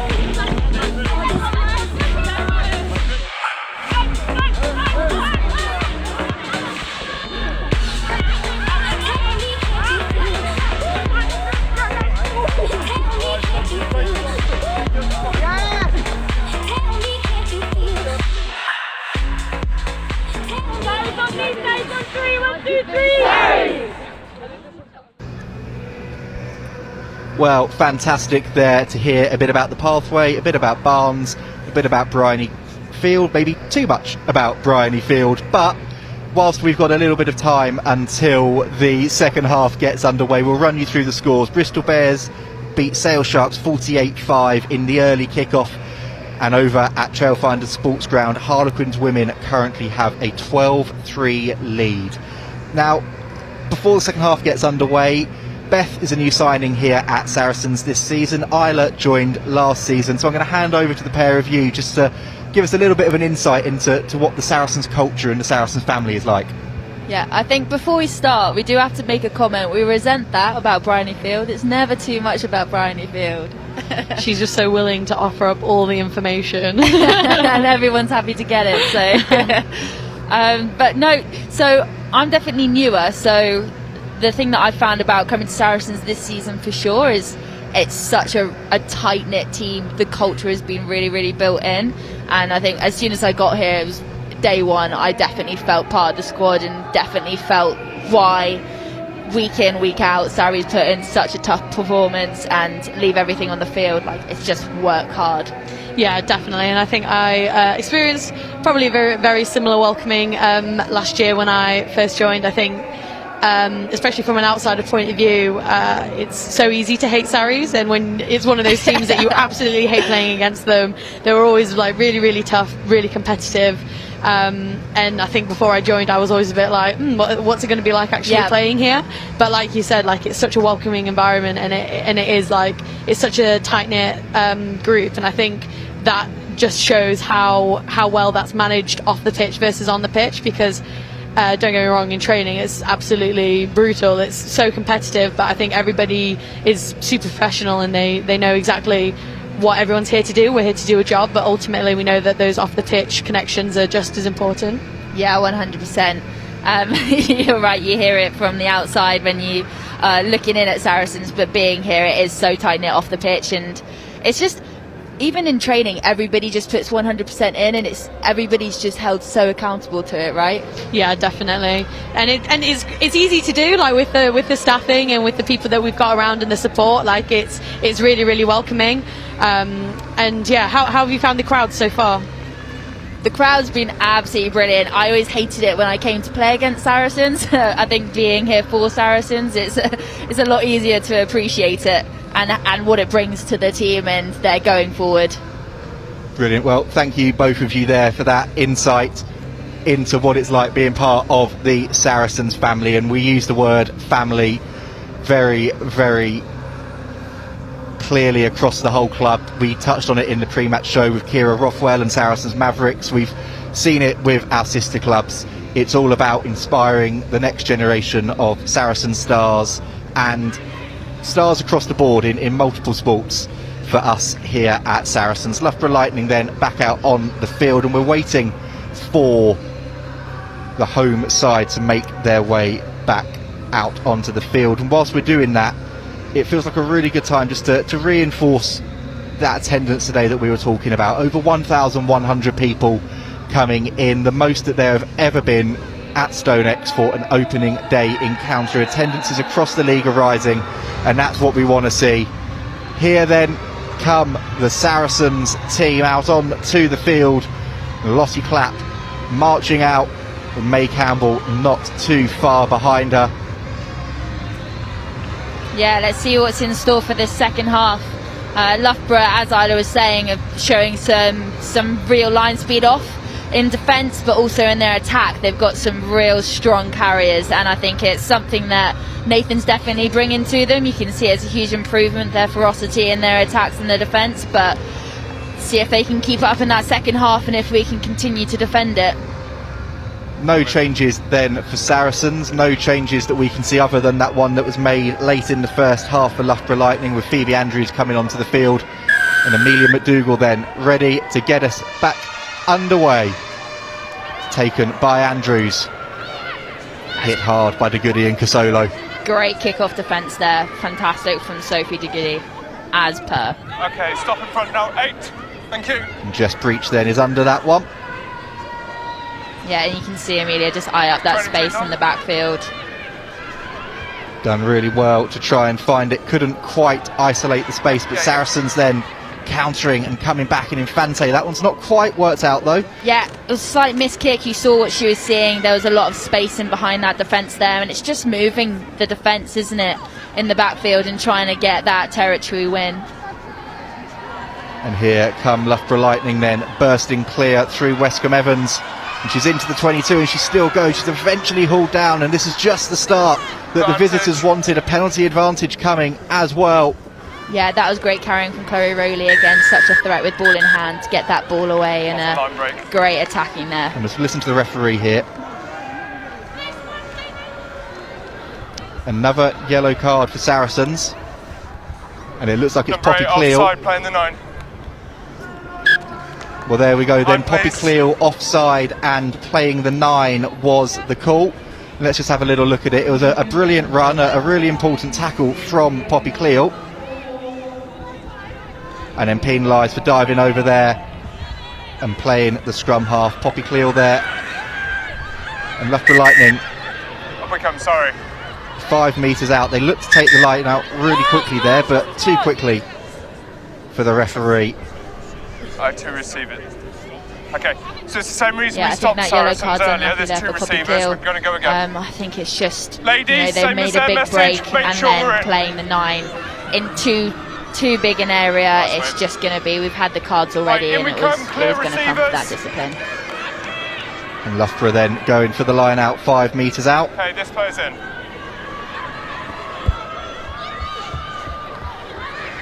May Campbell collecting that up there. It's just again a missed throw or a missed lift there from the line out from Loughborough, and then we can see if we can get it under control, get ourselves out that 22, back into play for the attack. So Emma Taylor then there with the carry for her side. Important carry, and Sarries then looking to set the caterpillar. Yeah, just moving us to get to a better angle here for Leanne. Good nudge from the scrum half, but stays in field, tidied up by Westcombe Evans. Yeah, that was a good kick from Leanne. We just needed our line speed to come up all together so we can get that hit a little bit further back. It was well done from the back three from Loughborough there to get those metres. And Chloe Rowley bursts through. There has been a change for Loughborough as well. Sarah Svoboda on the field for the visitors. Yeah, and again, just Chloe Rowley's step there.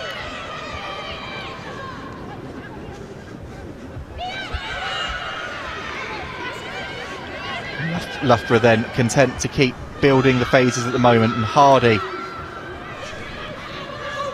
Yeah, good control there from Helen Nelson, and then switching it up when she saw the shorter side having fewer defenders. It's well done there from Emma Hardy to give her that option as well. And Lottie Clapp then was fighting for that ball, but Loughborough do well to get it away, and Roland looks to change the point of attack, sees the space, bursts through. Lottie Clapp with the tackle needed to be made, and here come Loughborough quickly with Andrews and Svoboda, the two substitutes linking up, but May Campbell has her hands all over that ball. Great secures turnover. the penalty, and look at the joy and celebration there from May Campbell. Isla, that was crucial. Yeah, absolutely. I think even looking at our defensive line, I think we were a bit slow to react there by either folding numbers round or being able to get the right numbers around the breakdown. So I think from that point of view, we did a good job to scramble, but obviously we don't want to be playing in those situations where we're giving short sides in our own 22. So yeah, it's absolutely crucial for things like that to happen, and you can almost always count on May, but unfortunately Amelia's just missed the kick there. Yeah, that was kept in from Chloe there, and Loughborough again get another opportunity to attack. Let's see what the visitors can do then. Jess Breach up quickly, needed to be up quickly on Hibbert Jones. Yeah, again, great line speed from Jess.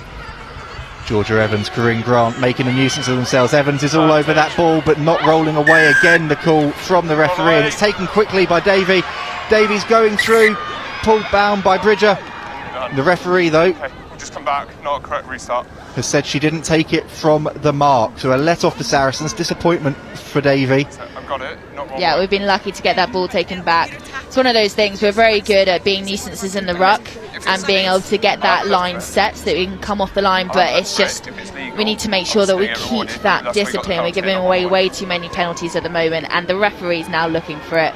I mean, 3 yellow cards isn't exactly something to boast, and so we need to really make sure that we keep ourselves at that ruck and try and get out of it as quick as we can, make sure that we give the referee as little as possible to see. So Lightning go to the corner then. Edge of the line, just step off Pink. Yeah, it was a good decision there from Helen Nelson to go to the corner. Might have wanted a little bit more distance on it, especially with what's happened there at the line out. Not straight and knocked on. And Saracens will have the scrum. A huge let off again, and Loughborough Light now just beginning to creak a little bit. Yeah, it hasn't been working for them today. And so, to be perfectly honest, as a Saracens defender, I'd be looking to try and make sure that we keep those lineouts as their main option. I think making sure that if we ever do give anything away, it's not in the middle, so we don't give them the kicking for the post option. But it's just not working out for them. And so May's doing very well to collect at the back of that line out, and we're getting something good off of it. Let's see what happens then for Saracens with this scrum. Referee. Yeah, we've actually opted there for the line out now. They have indeed. Good point there, and May Campbell then will look to hit a solid dart here for her side. To Sophie De Goody, down to Sharifa Casolo, and they'll look to set the maul. It's given them a fair amount of success so far this afternoon. Yeah, definitely, and getting that go forward in the 22, sucking in their defence, being able to either then play out from our 22, as Ida was saying earlier, with those options, or just kick and get out of there, which is what Leanne's just done. Good kick, getting up at the halfway line, force that line out, which we were saying before isn't going too well for Loughborough today, and then hopefully if we get that turnover we can attack from the 10. Well, an attack potentially coming up, but potentially a big moment as well here.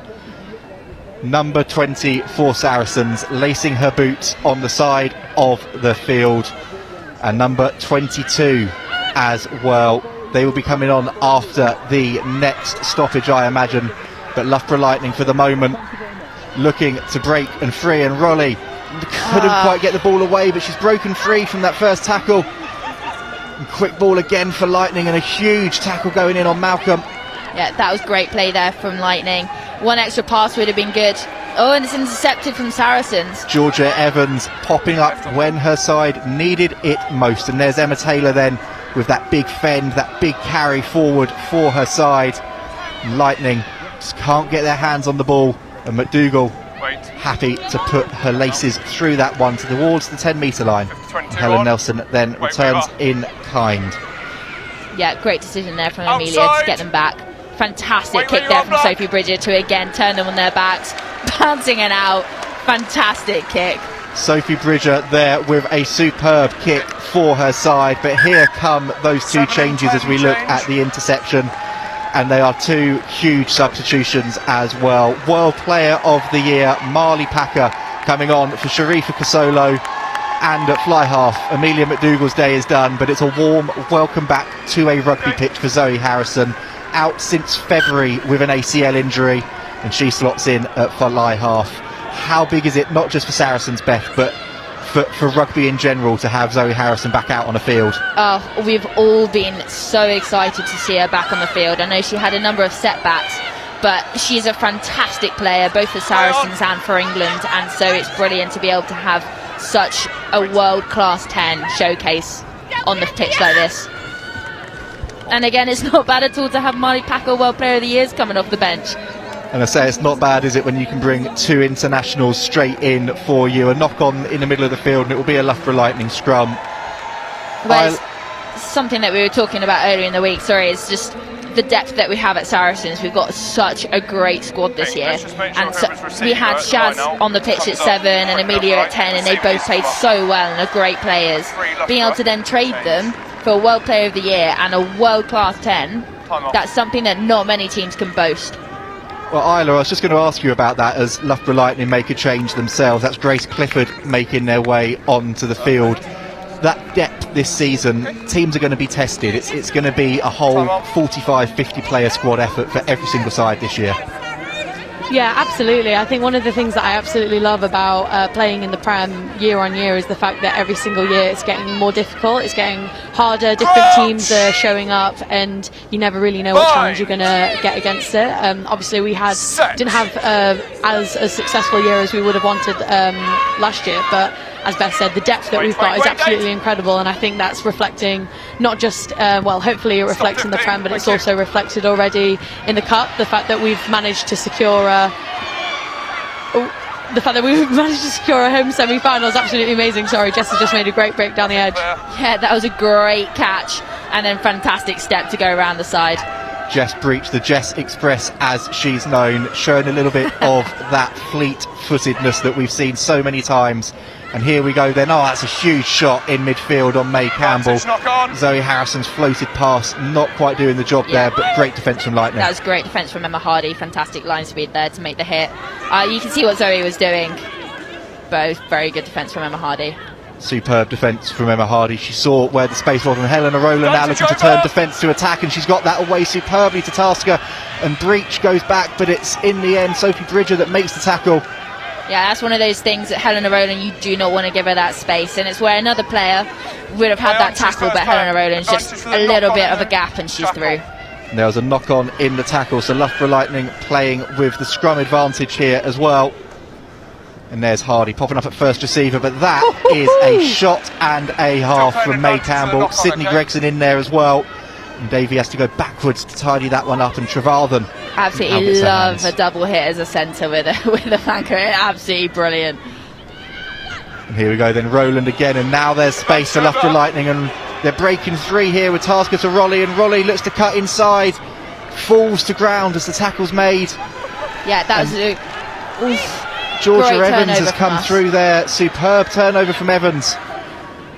And Beth, I think you were going to talk about that short side defensive work there, but Georgia Evans tidies it up for her side, and Harrison has absolutely leathered that one down the field. Yeah, sit up, and that's a great kick.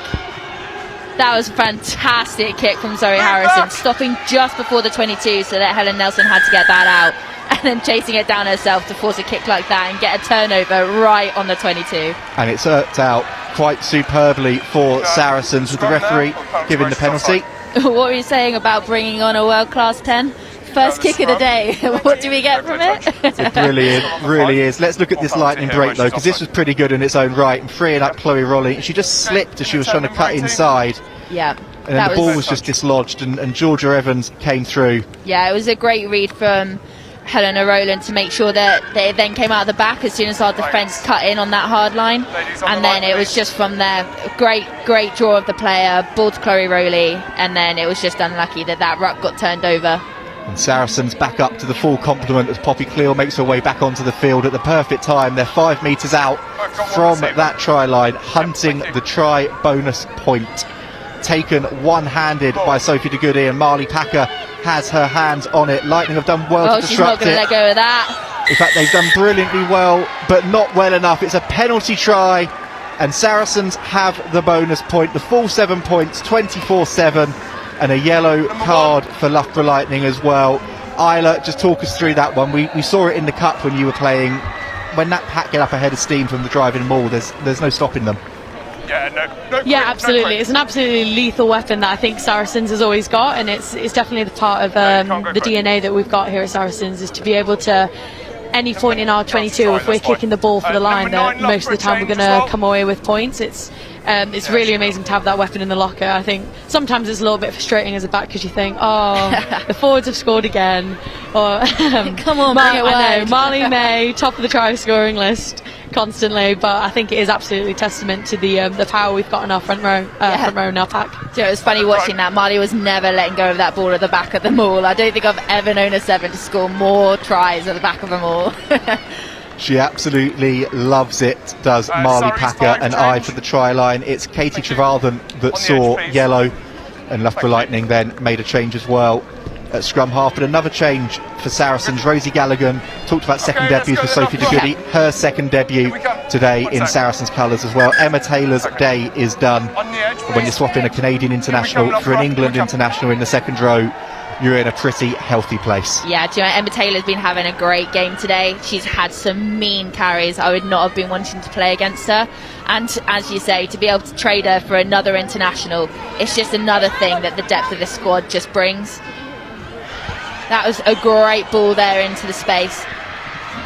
Tracks back brilliantly though from May Campbell, and it had to be spotless, and that's even better from the hooker as she breaks free.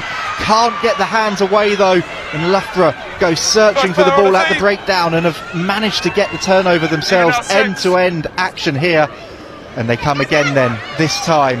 Yeah, Grace Clifford taking the ball in there, just getting the ball back, safe, controlled, calm it down, see what we can do against the Saracens defence. That was a fantastic double here though. And again, you don't want to be going in there on your own into the Saracens defence. That's what you get. You just get the jackal turnover. And you could hear Nathan Smith next to us screaming no as that went down. Akina Gondwi, the one on the ball there. How well has she done since coming to these parts? And a crucial turnover for her side. But time off here though with May, with a little bit of treatment. Yeah, you know, Akina's played very well today, especially with the last minute call up onto the start. She's played very, very well, and she bleeds Saracens, eh? I mean, all we talk about is the fact that we're a danger in the midfield in terms of getting those jackals, and when the 9 picking into you, all you think is Saracens were getting that turnover, and Akina delivered that. May Campbell then just receiving a little bit of treatment down below us, and a little bit of water for both teams, and some instructions between Zoe Harrison and Sydney Gregson. And now the fly half chatting with her co-captain Lottie Clapp as well. Can't miss Zoe Harrison out there today with the bright white boat. And there's Marley Packer leading that pack as well. Yeah, I think something that we've got to start watching as Saracens defence is making sure that on that short side we're not getting disjointed. I think Loughborough are getting a little bit too much joy from that at the minute, so I think hopefully they're having that conversation in team talk now, and Marley's passing it on to the forwards, Zoe's passing on to the backs. Get that connection in there and make sure that we're covering those second passes that we were talking about before the game. And that one is cleared deep into the Lightning territory by Zoe Harrison. And an update for you from the other game that's going on at the moment. It's half time at Trailfinders Sports Ground, and the score is Harlequins Women 12, Trailfinders Women 10. That one is as close as I think people thought it would be. This one though, Saracens looking to assert their dominance, and they're doing it again here with the driving maul. Powering through, powering forward. Lightning have done well to disrupt it though, but the ball is playable. And it's picked up by de Goody. She looked to pass, but in the end she goes herself, throws replacement scrum half Jess Weaver to the ground, and then bursts through again herself. And there's Infante and Clifford now with the carry. Infante again, and Campbell now. So this is where we're going to see our forwards light up in the 22, carrying it, getting over that gain line. It's what we're good at. Getting those penalties, putting them under pressure, forcing the mistakes. And a soft penalty, but it doesn't matter. Poppy Cleal is over for Saracens. Leanne Infante got the penalty, took it quickly, then was taken not 10 metres, but it didn't matter. Poppy Cleal was there to mop up the pieces, and Isla, that's just vintage Poppy Cleal. Anything 2-3 metres out from the line, and you know she's going to score it. Yeah, absolutely. There's no stopping her in training, in games. She's just got an eye for the line, and she knows exactly where it's going to come out. I think she's one of those players she instinctively knows when there's a quick penalty or a line break or something. She's one of the first ones there. She's just got such a good ability to read the game and ultimately be able to get herself on the ball. And I think that's why you see so many carries. You see so many times that she's just powering over the line because she's just got a real nose for it. That's a great conversion there from Zoe Harrison as well, taking over the kicking duties. Let's just have a look then. Leanne Infante took the penalty quickly, was taken definitely not 10 metres, but she popped the ball out for Poppy Cleal to power over. And Saracens then are lining up another change down below us. Donna Rose looking to make her way back onto the field. She was out for the entirety of last season with an injury she picked up after coming back from the World Cup. Number 3, number 2, and Bryony Field as well, readying herself for her Allianz Premiership Women's debut for Saracens against her former club. Here they come then. May Campbell off for Bryony Field and Donna Rose on for Kelsey Clifford. And Beth, it's so good to see Donna Rose back out on a rugby field as well. Yeah, we're talking about that depth again. I mean, we can scream for days about our players who are coming off the bench. It's great to see Donna back on, but also Bryony. I mean, how many tries did she score in the cup games leading up to this? I mean, coming into this being her debut for Saracens, and she's already got 3, 4, 5 tries under her belt. It's insane, and really excited to see her play on this platform as well. And Isla, there was a yellow card that we will bring you as well. Kath O'Donnell, yellow card for Loughborough Lightning, so they're now down to 13 players. Talking about Bryony Field, someone you know well from your time at Loughborough as well. We saw a little bit of her at half time. A properly bubbly character, to say the least. 14's with you there. Yeah, absolutely. I've been very good friends with Bri for a long time. She's absolutely wonderful, and I'm so glad that she's managed to come down. I think it was 13 tries for last year. Not that she doesn't stop banging on about it, but obviously when I think it's also a bit of a testament to sort of where Loughborough mainly scored their tries last year. Obviously, if a hooker's got big numbers like that, then it means that they're really going for that more. And a substitution at scrum half for Saracens as well. Ella Viervas making her way on to the pitch, fresh from her first starts for her country, and Marley Packer has turned the ball over, and here goes Harrison, and she spins it wide to Corinne Grant, and Corinne Grant, we've seen her pace over the last season, picked up, and Sydney Gregson jumps, skips through, and Loughborough look for the turnover, and they get it. Disappointment at the end there from Saracens as they looked to take it quickly, but we saw the threat of Marley Packer down the blind side. Yeah, that was a great attack there. I mean, I think we had 5 plays against 2, and it was a brilliant pass from Zoe Harrison to skip and get wide to Corinne Grant.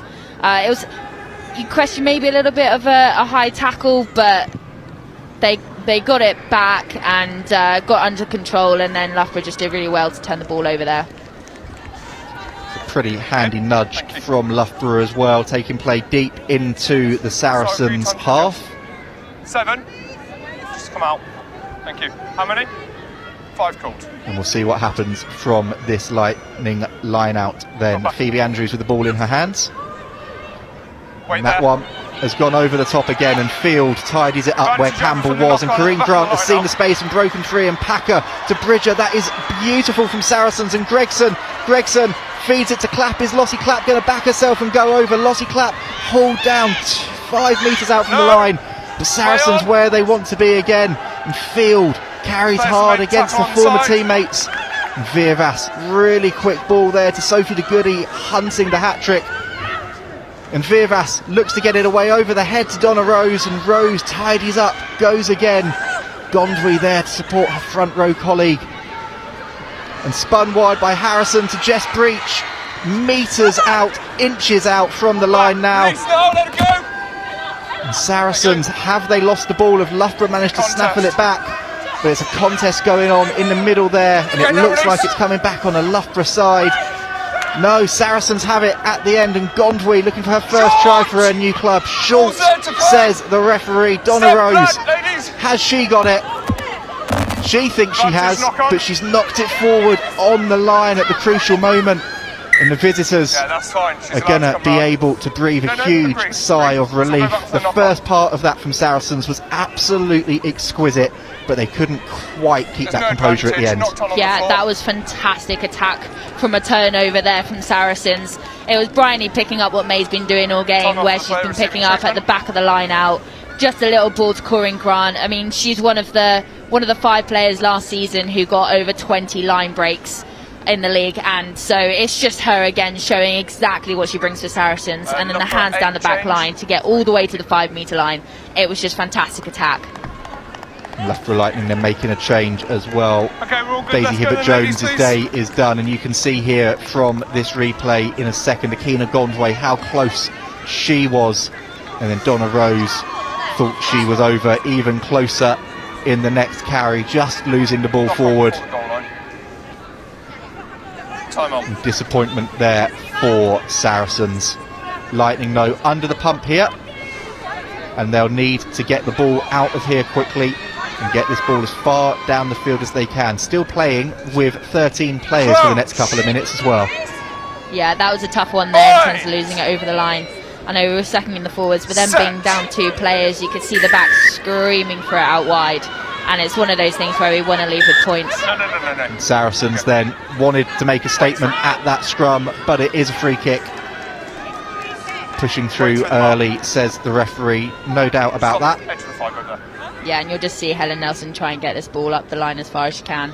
They just want to get out of where they are, because at the moment they're under a lot of pressure. Sensible then from Nelson just to clear that one. It will obviously be a Saracens line out from the free kick, but that was needed for Loughborough Lightning there. They were under pressure. Yeah, I don't know how you feel about this, Isla, though. I absolutely love watching our set piece so we can see our backs moves come into play.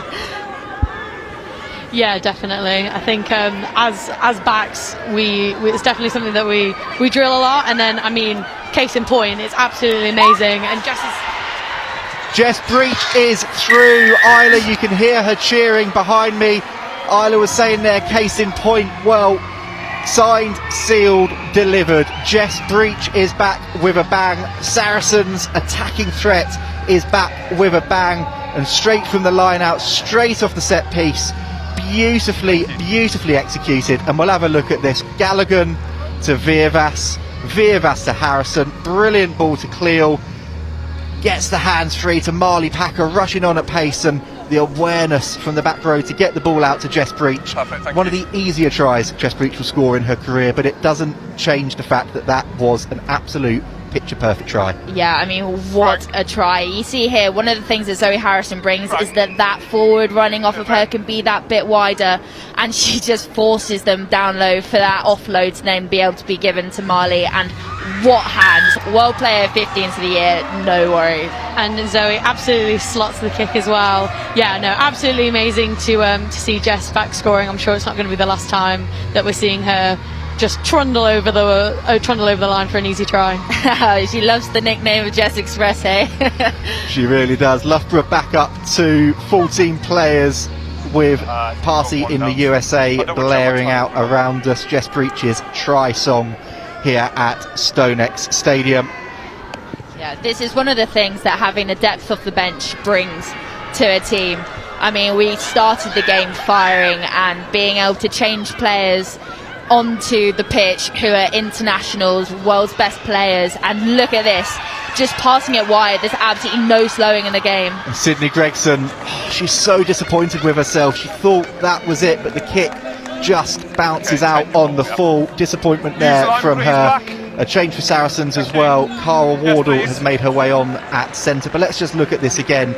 Wardle with that first touch spins the ball wide to Gregson, and Saracens now just looking to attack with such aplomb when they've got themselves into those positions. Yeah, we were talking earlier about Sydney and how much creativity she has in attack, and you saw exactly what she was trying to do there.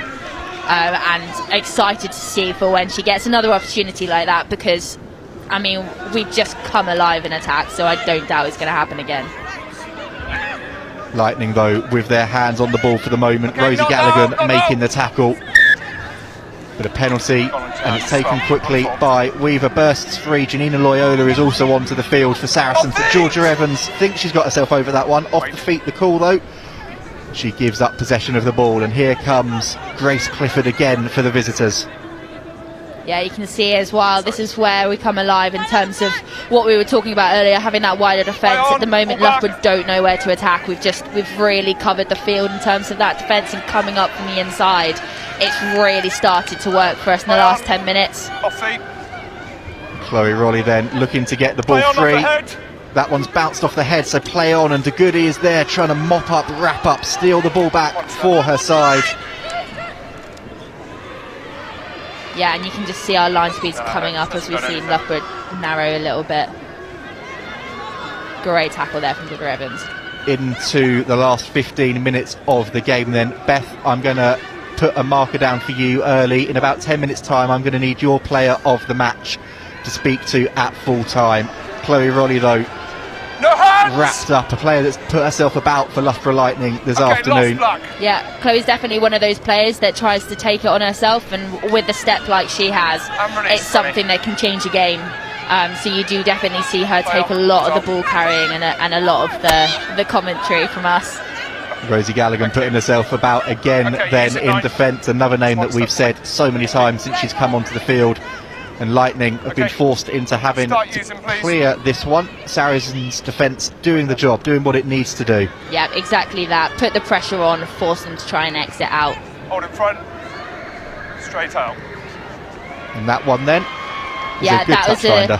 An unlucky kick in terms of it going straight off, but you saw exactly where she was trying to go. We're forcing the kick and forcing them to chase back, and they're not keeping their players in the backfield, so there was a lot of space there, and if it come off, that would have been a fantastic kick. So it was a good decision. Two changes then for Loughborough Lightning. Leah Green and Ellen Scantlebury making their way onto the field, and Helena Rowland making her way off of it. She's shown some silky touches today, has Helena Rowland. Yeah, Helen has played very well today. She's definitely brought a lot of the attack in Loughborough, and you could see at moments where they were going closer to the try line, it was off the back of her either stepping or putting someone into space. Lightning then with the ball at the back of the maul, happy to keep going forward at the moment. Happy to keep building, and there's Green with a little inside ball. Saracens making the tackle well there of Corinne Grant.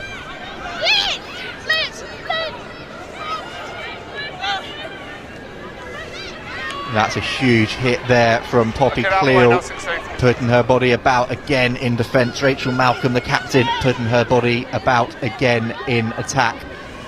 Packer races out of the line and Rolly, and it's been dropped and it's gone forwards.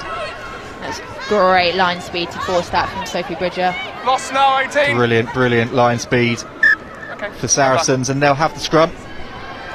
And Beth, I suppose that's a perfect example of that defensive work that you were talking about pre-match as well. Yeah, I mean, we were talking about having that connection between the forwards and the backs, making sure that with that line speed being pushed from the inside, we can really push those edges. And Sophie Bridger being able to come out the line and really put pressure on Chloe Rowley catching that ball, it's always going to force those errors, and that's what good line speed from Saracens does. Loughborough then back up to the full complement for the final 10 minutes of this one. Yeah, we haven't actually been playing a lot of 15s today, have we, Harry? We haven't. There's been a fair few cards for both teams. But we are hopefully up to the full complement for these final 10 minutes. Yeah, for sure. Vieras then with the ball in her hands, takes it, looks down this short side, and Bridger Great kick. Boot the ball. Great kick from Sophie Bridger, seeing that space in behind, keeping it low to make sure it bounced and went out.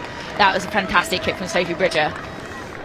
Really good work there from Bridger and Isla. We'll just come to you quickly again here, because you can see some of those Saracens players down below us cheering their side on, having come off the pitch. How much of a boost is that when you're on the field to hear your teammates as well? Okay, just stay where you are. Yeah, it's wonderful. I think it's also a bit for those tired legs out there, for some of the girls who have been playing this whole time, put a 70-minute shift in. It's a bit of a telling that you're sort of coming towards the end of the game as well, and I think both sides of it having that support from the edge, but then also I think we're making the right decisions and playing in the right areas, like Sophie there, just drilling the ball down. We're ahead in terms of points. It's getting towards the end of the game, so it's a really, really good decision from her just to keep pinning Loughborough in their own half. Especially if that Loughborough Lightning line-out continues to malfunction in the way that it sadly has done this afternoon. Yeah, not having a line-out that's working can change the game entirely, and so it's very frustrating, I imagine, for the fact that Loughborough has spent quite a lot of time in our half, but just haven't been able to capitalise on being given those opportunities. Stability on the set, ladies. Let's see what happens then from this scrum here. Virvas with the ball in her hands. See, Ella's another one of those players, a seasoned international, and then bringing on another international after her. Saracens then content to draw the penalty advantage from the scrum, and now Virvas gets it away to Harrison, and Harrison to Wardle, and Wardle gets it free to Jess Breach. It's just that width from having Zoe Harrison's pass. It just gives you so much option. Here she goes again, Harrison, and picked up quickly by De Goody. Carrying hard, and Virvas fighting for the ball, turning away from danger, and a little offload to Corinne Grant. And Saracens now into that 22, playing quickly, playing with composure. Cleo to Packer, and Virvas goes hunting again. A new advantage coming, not rolling. Virvas looks but says to Jess Breach, let's see what you can do. And Harrison puts boot to ball here for Cara Wardle. Can't quite take it under pressure, and will come back for the penalty. But you can see what Saracens were trying to do there. But let's just listen to the referee quickly here. Do you want that one? Yeah. The referee Sorry, then. I was trying to see you. You got the scrum over there, or this one here? I assume this one. Yeah. Yeah. Both of them are penalty. Referee just asking which penalty Saracens wanted, and Marley Packer saying, "Well, I'll have the one closest to me, please." Got to save those steps. Got to save those steps, 100%. And Marley Packer, a Riley old customer. Beth, we'll give you a countdown. We've got a couple of minutes until your player of the match choice, Zoe Harrison, puts that one into the corner. Okay, there you go. Yeah, I appreciate the countdown.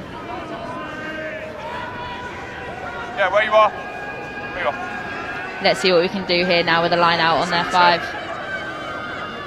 Let's see what happens here. There was a development in that game at Trailfinders Women, which we'll tell you about in a minute. But let's see what happens here from this maul for Saracens. Marching forward, it's Bryony Field. It looks like with her hands on the ball. Can they get it down?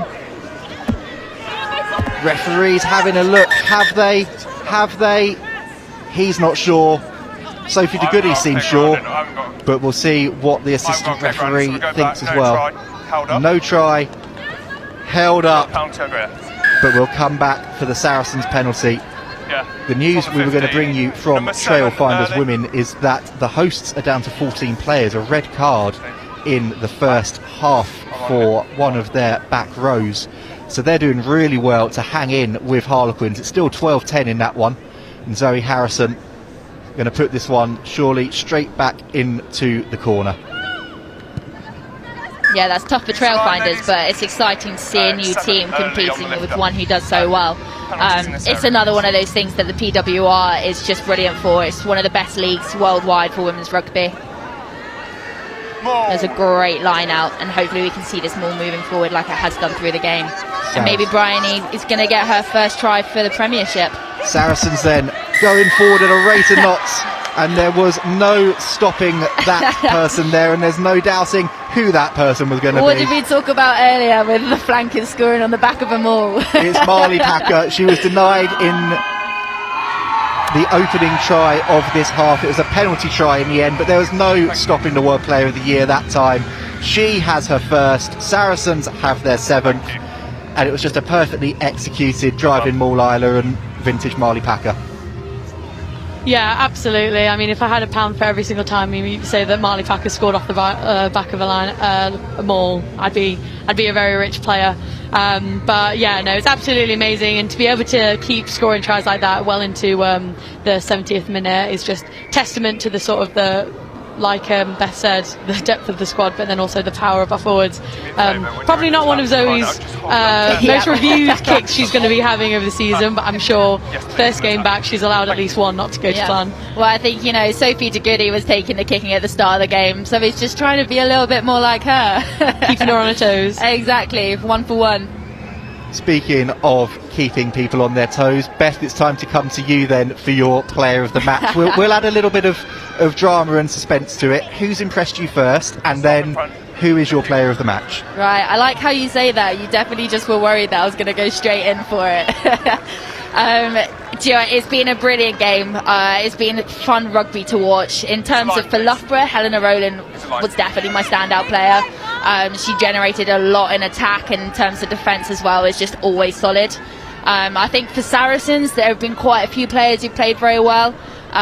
May Campbell, who was on earlier, so many carries and so many steals at the back of the line out. Grubber kick forward. She's just been immense for Saracens today. I think again, Jess Breach, she's played brilliantly at 15. I love seeing her in the 15 shirt. I think that's something that playing against her, I thought that she was always stand out in terms of that attack and covering that backfield. She's had some brilliant takes in attacking forward off of that.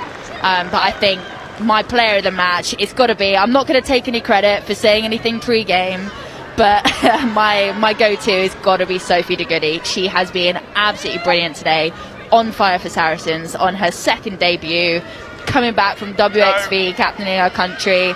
She's just been on another level today. And she really has. We saw it in that phase a few moments ago with a tackle out on the far side, and Rosie Gallagher coming in again there. So Sophie de Goody, 2 tries on her comeback for Saracens and the player of the match. But Loughborough Lightning are determined to finish with a bang here, and they're into the Saracens 22. And here they come through Clifford. A great carry from Grace Clifford there.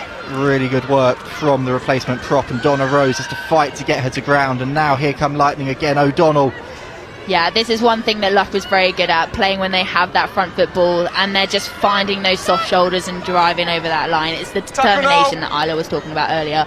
Physicality is just up there from them. And Isla Curfey then gets the ball on, and Lightning continuing to press here. Leah Green to O'Donnell, hunting that second try of the match. Green again gets the ball away to Svoboda. Yeah, they're doing so well at just dragging us in as a defence. It bounces out, and Malcolm mops it up, tidies it up into the final 3 minutes of this one now. And Svoboda again looks up, puts her head down, bursts through. She's lost the ball off the boot, and it's tidied up by Poppy Cleal. That's fine. And Saracens then lose it again, and back on the Lightning side. A penalty for offside. And that's our Sophie de Goody having the ball in the end there. Yeah, that was a tough one from Loughborough. They had some good go forward, and when things started to go a bit awry, then you had Rachel Malcolm carried it in to try and calm it down, but it was just trying to play a little bit too wide when they could have just played hard over the line and just trying to draw in our defence before they shipped it out there. 22. So just a little bit of time off. Yeah, that was the ball kicked out over the try line, not before the try line there. And the referee. Every kicker hates that pressure. Everyone's nightmare. You definitely have a nightmare about that afterwards as well. Definitely do. And in the end, after all of that, it's actually going to be a 22 dropout. There is Sophie de Goody in shot there with Sophie Bridger, who again has been really impressive on debut, as Isla and Beth have said. Yeah, Sophie Bridger has had a fantastic game today. She's another one of those players who's just she's had a great kicking game. She's had a fantastic carrying game, and in terms of some of her offloads, some of her passes, she really offers that distribution as well as just drawing in that defence like a hard 12 that you want to do. Saracens then in the final minute, can they finish with one more? Wardle to Gregson, and Gregson stretches her legs, and Gregson goes, and nobody is going to get near Sydney Gregson. Saracens will have an 8 right at the death, and Sydney Gregson absolutely races away from 50 metres to cap this match with a flourish for her side. Beth, Isla, talk us through that one. Yeah, that was some great attack there in terms of hands down the line, and we spoke about Sydney before the game. She offers so much in attack, and her speed is just crazy. Yeah, absolutely. And one of the things that we talk about a lot in training is how important turnovers are, and being able to sort of like take that momentum when the other team are on the back foot. And I think that's probably one of the examples of that turning point in terms of a transition that's going to get flashed up on screen lots and lots in training, because it was absolutely textbook. That's exactly how what you want to do in terms of a turnover. Just absolutely keep the momentum, pin the defence and take the space. Yeah, definitely. It's going to be shown for weeks to come. It's just keeping that ball alive, and you can just see all of their eyes have just lit up the idea of getting that ball wide and just scoring. Zoe Harrison then can't quite bring up the 50. It hits the post at the end, but that is the final whistle here at StoneX Stadium. It's 48-7 to Saracens. It was a little bit of a tough going one at the start for Alex Austerbury's side, but they showed their championship credentials in the second half. That was really, really well done by the host. Sophie de Goody, the player of the match, as we have mentioned. And Isla, just coming to you quickly. The first half was a little bit stodgy, but Sarries came through it. What impressed you about that second half performance? What did you like about it? I think it was just incredibly clinical. You could really tell what the process was. Is if we were deep in our half, we were kicking it, we were trying to gain that territory, but then also we were taking space, taking on edges and the momentum. And I think going into the game, we spoke a lot about physically dominating and being able to be direct in our carries, but then also with our backs, we always talk about being able to take space, run it, have like a really exciting brand of rugby, and I think all of those facets were shown completely in that second half. I think one of the things that was a bit of a running theme throughout last year is just sort of the idea of we couldn't really get an 80-minute performance together, and I think it's maybe a little bit similar here, that we started a little bit slow but then finished in the second half really, really well. But I think first game of the Prem and we're finishing like that, I think it's going to be a definite sign of what's to come, and I think we're just going to be chasing that 80-minute performance and trying to get that as quickly as we can going into the Prem. Yeah, and we spoke about it earlier with Bristol getting that high scoring points and putting a stamp down on the league, and that's exactly what we've just done. That was a great game from Saracens, pushing for that 80 minutes like Isla said, and we've definitely put a stamp down today. Let's have a look then at some of the best tries from the second half. There were some great ones as well. Yeah, this is the best part of the game. So this then was the penalty try for Saracens that gave them that bonus point that they were so desperately craving. Yeah, this is the first one that Marley was wanting.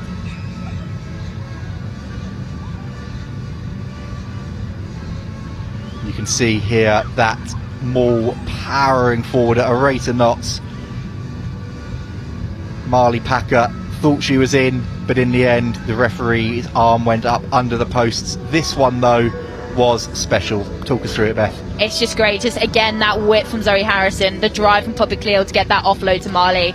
I mean, those two don't even have to communicate on the pitch. They played together for so long. You just always know Poppy and Marley, no matter who's carrying, no matter who's running that line to get the offload, they're always going to find each other. And then what a pass from Marley to finish that off. And Isla, Sarries at this point really started to cut loose as we see them going through and talking to each other there after this one. Talk us through this next try that they scored as well. This was where they really put the game to bed. Yeah, definitely. I think one of the things I said before was just being clinical in their own half, in the opposition half, and I think that's definitely something that we managed to do towards the end of the game. I think it's really unfortunate for Loughborough because I mean, it's a bit of a classic thing to say, but the score doesn't reflect the game. I think they had really good attack. They showed really, really good fire and defence as well. I think it's just potentially just not being able to finish off those opportunities, but I think definitely when we come to play them again in the second half of the season, especially Franklin's Gardens, it's always an incredibly tough game. It was tough last year and it was tough when we played them in the Prem a couple of months ago, but I think just as long as we're able to build on that clinical nature that we finished the game in, I think it's going to be an amazing season. And then Beth, talk us through this one. Sydney Gregson showing the gas at the end. yeah, this is just a fantastic team try from a turnover. Like Isla was saying, we work so hard in terms of making sure that when that turnover is won, we light up in attack and we look at where the space is and we get it there. And that was forwards to our 12 to our 13, and space there for Sydney to just run it over the try line.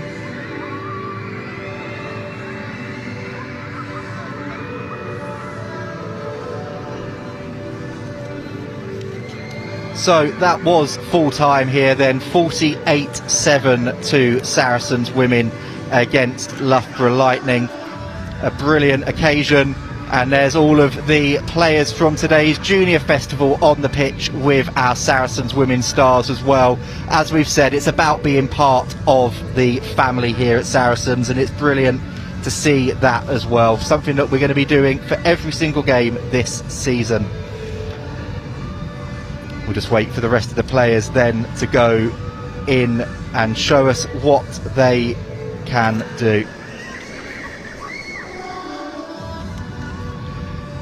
Now, we will be speaking to player of the match Sophie de Goody after this one, as well as the winning director of rugby, Alex Austerbury. But before we do, for those of you that don't know what sickle cell disorder is, it's the most common genetic blood condition in England, affecting up to 15,000 people in the UK, and primarily those of African and Caribbean heritages.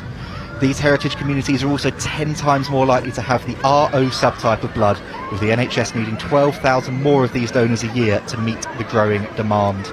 Showing the world true kindness and altruism that runs through our team's DNA, we at Saracens want to educate people about sickle cell and campaign for more blood donations from black heritage donors. To drive this, we've rebranded Row R at StoneX Stadium as Row RO to symbolise the rarest blood type of sickle cell disorder. These seats have been redesigned red, containing information on the campaign and how to sign up as a donor, with key players from African and Caribbean backgrounds from all three of our teams leading an emotive film addressing the impact of sickle cell and their experiences of the disorder. This is Blood from a StoneX. And the pressure just too much for Quins to handle. On the field, we give it our all. Blood, sweat, tears. But today, we need our fans to bleed.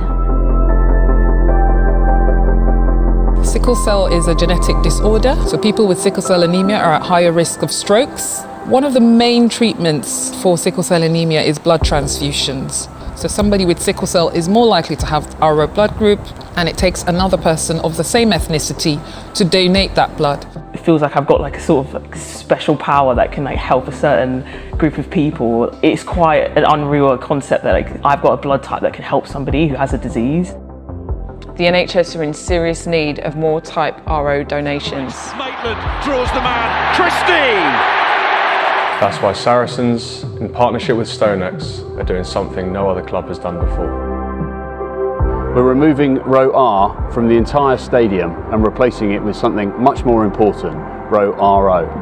For the duration of our season, these seats will be turned red to raise awareness for a cause close to our team's hearts. StoneX is proud to be supporting the Sickle Cell Society in partnership with Saracens. Throughout the season, we'll be encouraging donations and funding vital work for those living with the disease. Together, we will help raise blood from StoneX Stadium. Take a stand, book your seat. Yeah, unbelievably excited. The start of the new season is always, one that gets the butterflies going, hairs on the back of your neck standing up, but just a general excitement around, getting back together, getting back playing rugby, and ultimately getting back to being better than we were last year. And that's the real challenge this season, is making sure that we don't fall short of our targets. So, new group, new name to the league, and not a new challenge for us, but certainly something that we're going to embrace. We want to make sure we get back to being at our very best. The biggest battles with ourselves, making sure that session in, session out, minute in, minute out, we don't waste any moments, and that's we're striving, we're hunting to be the best that we can be, and obviously we're chasing down those teams that finished above us. Yeah, look, it's probably the most change that we've had over the course of certainly the last 5 or 6 seasons. But I think the real exciting thing is that we brought in some really established international international players, you know, Sophie, Emma Taylor, etc. Rosie Gallagher coming back to her home. You know, so there's a real experience and quality there. And then some of the exciting young talents that have been brought in terms of, you know, Sophie Bridger, Bryony Field. There's quite a few names that I could go through, but we're really excited about all the players that we brought in. You know, realistically, you look at the semi-final. We lost the semi-final to Exeter, so you look for where that fixture is because they're the ones that ended what we wanted to do last season. And then you're looking at Gloucester, Hartbury because they're the ones that won the team.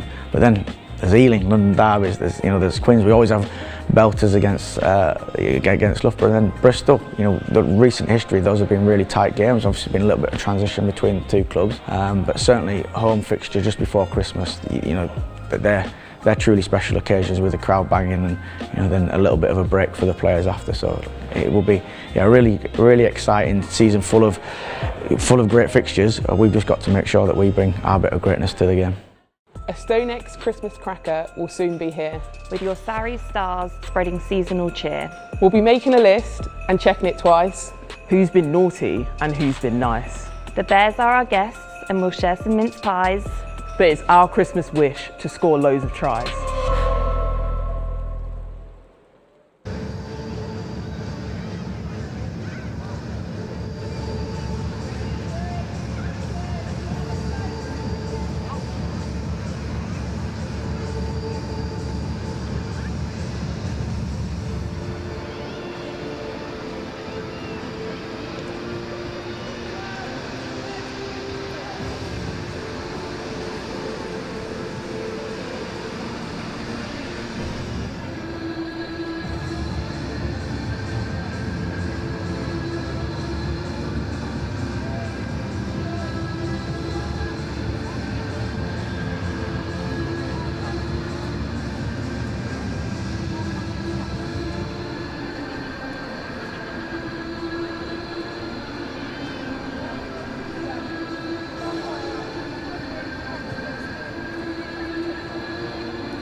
Brilliant. Sophie, some way to mark your second debut at StoneX for Saracens. I suppose the perfect start in many ways for your side today. Yeah, I think we knew Loughborough was going to come out really strong. They're a very athletic team, and so really happy with the way that we kind of weathered their storm and then put some punches back of our own. Definitely need to work on our discipline, but overall it's a good scoreline, and we'll keep building on it next week.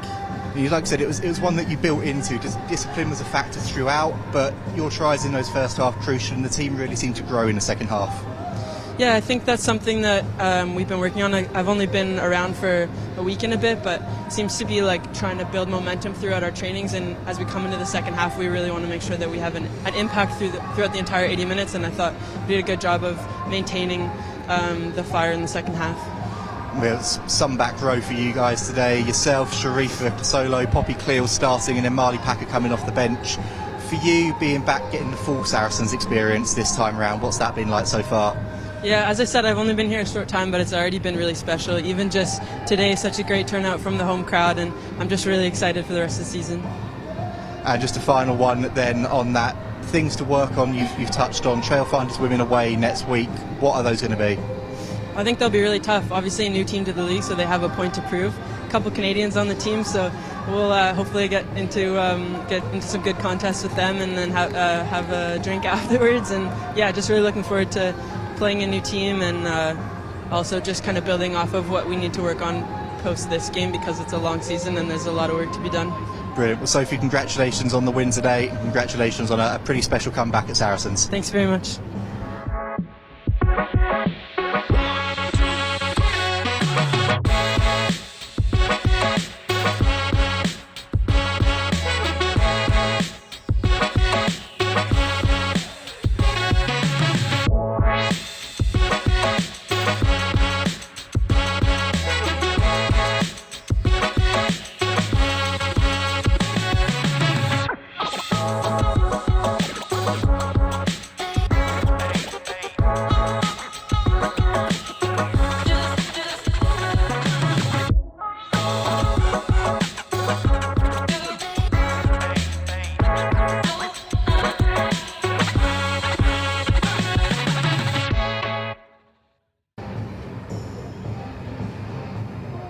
I'm delighted to say that Saracens Director of Rugby Alex Alsterbury has joined us up in the studio. Alex, a pretty comprehensive scoreline in the end. What did you make of it? Yeah, look, the scoreline's reflective of some of the good play we put in, but by no stretch is it to underestimate how Loughborough played today. You know, there's lots of battles, key moments on our line where we stood up, key penalties at key times, and then just some real tough defence followed by some real clinical attacking play at times. So, you know, a real tough game, but one that we've come out on top with, and a lot of pride in some elements of that performance for sure. You spoke about player of the match, Sophie de Goody there, but Beth, I know you were really impressed with Sydney Gregson at 13 today. Yeah, I mean, to be perfectly honest, the centre pairing completely was really good. Sophie played really well as well at 12. Thoughts on the centre pairing? There was a lot of competition there, Beth. Yeah. Yeah, no, look, I think the real pleasing thing about today is how well combinations that have not had a lot of time together have come through, and that's testament to the coaching staff, testament to the players in getting on page quickly. But there's quality throughout the side. There's a lot of competition for places, and I think that's going to be a real kind of fundamental in where we want to get this season. So those two have played exceptionally well. Lots of good performances today, but there's players who are coming back from injury. There's players that have just missed out on selection today that are snapping at the heels. And as I say every year, our success will be based on the strength of the squad. And the ones who wore the shirt today are really, really impressive. And the players that will come in and supplement and will get their opportunities, I'm sure they'll take those opportunities back. Lots of positives for you, like you said, but some issues with discipline throughout as well. What did you make of some of those calls? The calls themselves are completely right. The referee's he's got those right. Where we've got to learn is that we lost the semi-final with 3 yellow cards, and first game back in the league we've done the same thing. We've got to be brighter, we've got to be smarter, we've got to see the picture. There might be an opportunity to get a turnover, but if the body's not clear, we've got to get out of there. If they've made a line break, we've got to make sure that we get to that back foot before we do the next thing. And I think that's one of the learnings that we've got to take, is that we can't make bad decision after bad decision under pressure. We've got to, again, I said it last season, we've got to take our medicine when we need to and then get back firing. But I thought we corrected some of that in the second half. Obviously there was the yellow card in the second half, but we just got to understand that we can't keep chasing things. Like, get on an even keel and then go affect it, rather than chase something that's not quite there, or make a decision that you might get away with, but the officiating and the crew there, they'll pick it up. And too many of those pictures we gave were lacking rugby now, so we're better than that. There was some good rugby now in defence, so Beth, I know that's something you touched on pre-match and during the game as well. Yeah, I think it was quite obvious that we've been working on our defensive line speed coming up, definitely from the inside, and being able to push Sophie and Gregsy up higher. So I think the biggest thing is being able to see the pressure that we put Loughborough under, and you definitely saw it coming in the second half. Yeah, and again, that's credit to Mo and coaching staff. Real big emphasis on that, and I thought that it was there quite a lot of the time, particularly some of our wider players for getting off there. I thought that when Rosie Gallagher came on as well, some real line speed there as well. So it's pleasing, but what we've got to make sure is that the rest of the connections are there with it, so that there's not an escape route. We want to be really suffocating with our defence, and at times there's some real great passages, particularly towards the end of the second half. There was a passage there where we're like, let's clip that. That's what we're about. And then there's some times where just little knockoffs or little bites. We've just got to get those learners. But that comes with the confidence of the interchanges, having people back together for a bit longer. But yeah, real proud to keep an attacking team like Loughborough, with the quality they've got across the park, to 7 points. That's really pleasing, and it's a great start to the season. But nothing's won in week 1, so we've got a lot to do. A lot to do, as you say. Just a final one then, and then I'll let you get back into the change room with your team. Trailfinders Women next up, next week away from home. Pretty close with Harlequins at the moment, as we understand it, but you played them in the cup, got a good result, but very, very different teams going into that one. Yeah, absolutely. I think different personnel, but there'll be pride in the shirt. Giselle always breeds a good environment where players will fight to the death, and Ealing, I expect nothing different other than a real quality side that will test us in numerous ways, and we have to be out of metal. They're a very good group of players that I'm no doubt that Giselle will have got ready and firing, and it's no surprise that they've pushed Quins as tightly as it currently is, and we'll see what that looks like at the end of the day. But we know that irrespective of that result, it'll be one hell of another London derby with Ealing next week. Brilliant. Well, Alex, thank you very much for joining us. I'll take that off you and let you get back into the changing rooms with everyone. Beth, just quickly, as Alex makes his way out of shot, having a little look at this little kid here running around with Jess Breach. How brilliant is that to see? We really talked about the family values and the family mindset here today at Saracens. For you, your first taste of a StoneX Stadium home game as a home player or a home squad member, what have you made of it? I mean, today's been a fantastic day in terms of, you know, having that record starting number for your opening game, but also we had the tournament that was on beforehand at this pitch as well. I know StoneX also hosted a lot of things last year too, and it's good to see that community rugby is really building up through, and it's one of those things that's going to push women's rugby, push the spectatorship, and it's something that PWR is going to keep pushing. But I mean, StoneX is it's a fantastic experience, and the atmosphere that everybody brings, and having those young ones come and experience it, hopefully it's only going to mean that it continues like that through the season and women's rugby keeps going on the up. Women's rugby does keep going on the up, as you say. Beth, thank you so much for joining me this afternoon, and thank you to Isla for jumping in and joining us in the commentary box as well. It's been brilliant to have your company at home. It's been brilliant to start off the new Allianz PWR season with such a bang, and we'll see you at StoneX next time for that Christmas cracker against Bristol Bears.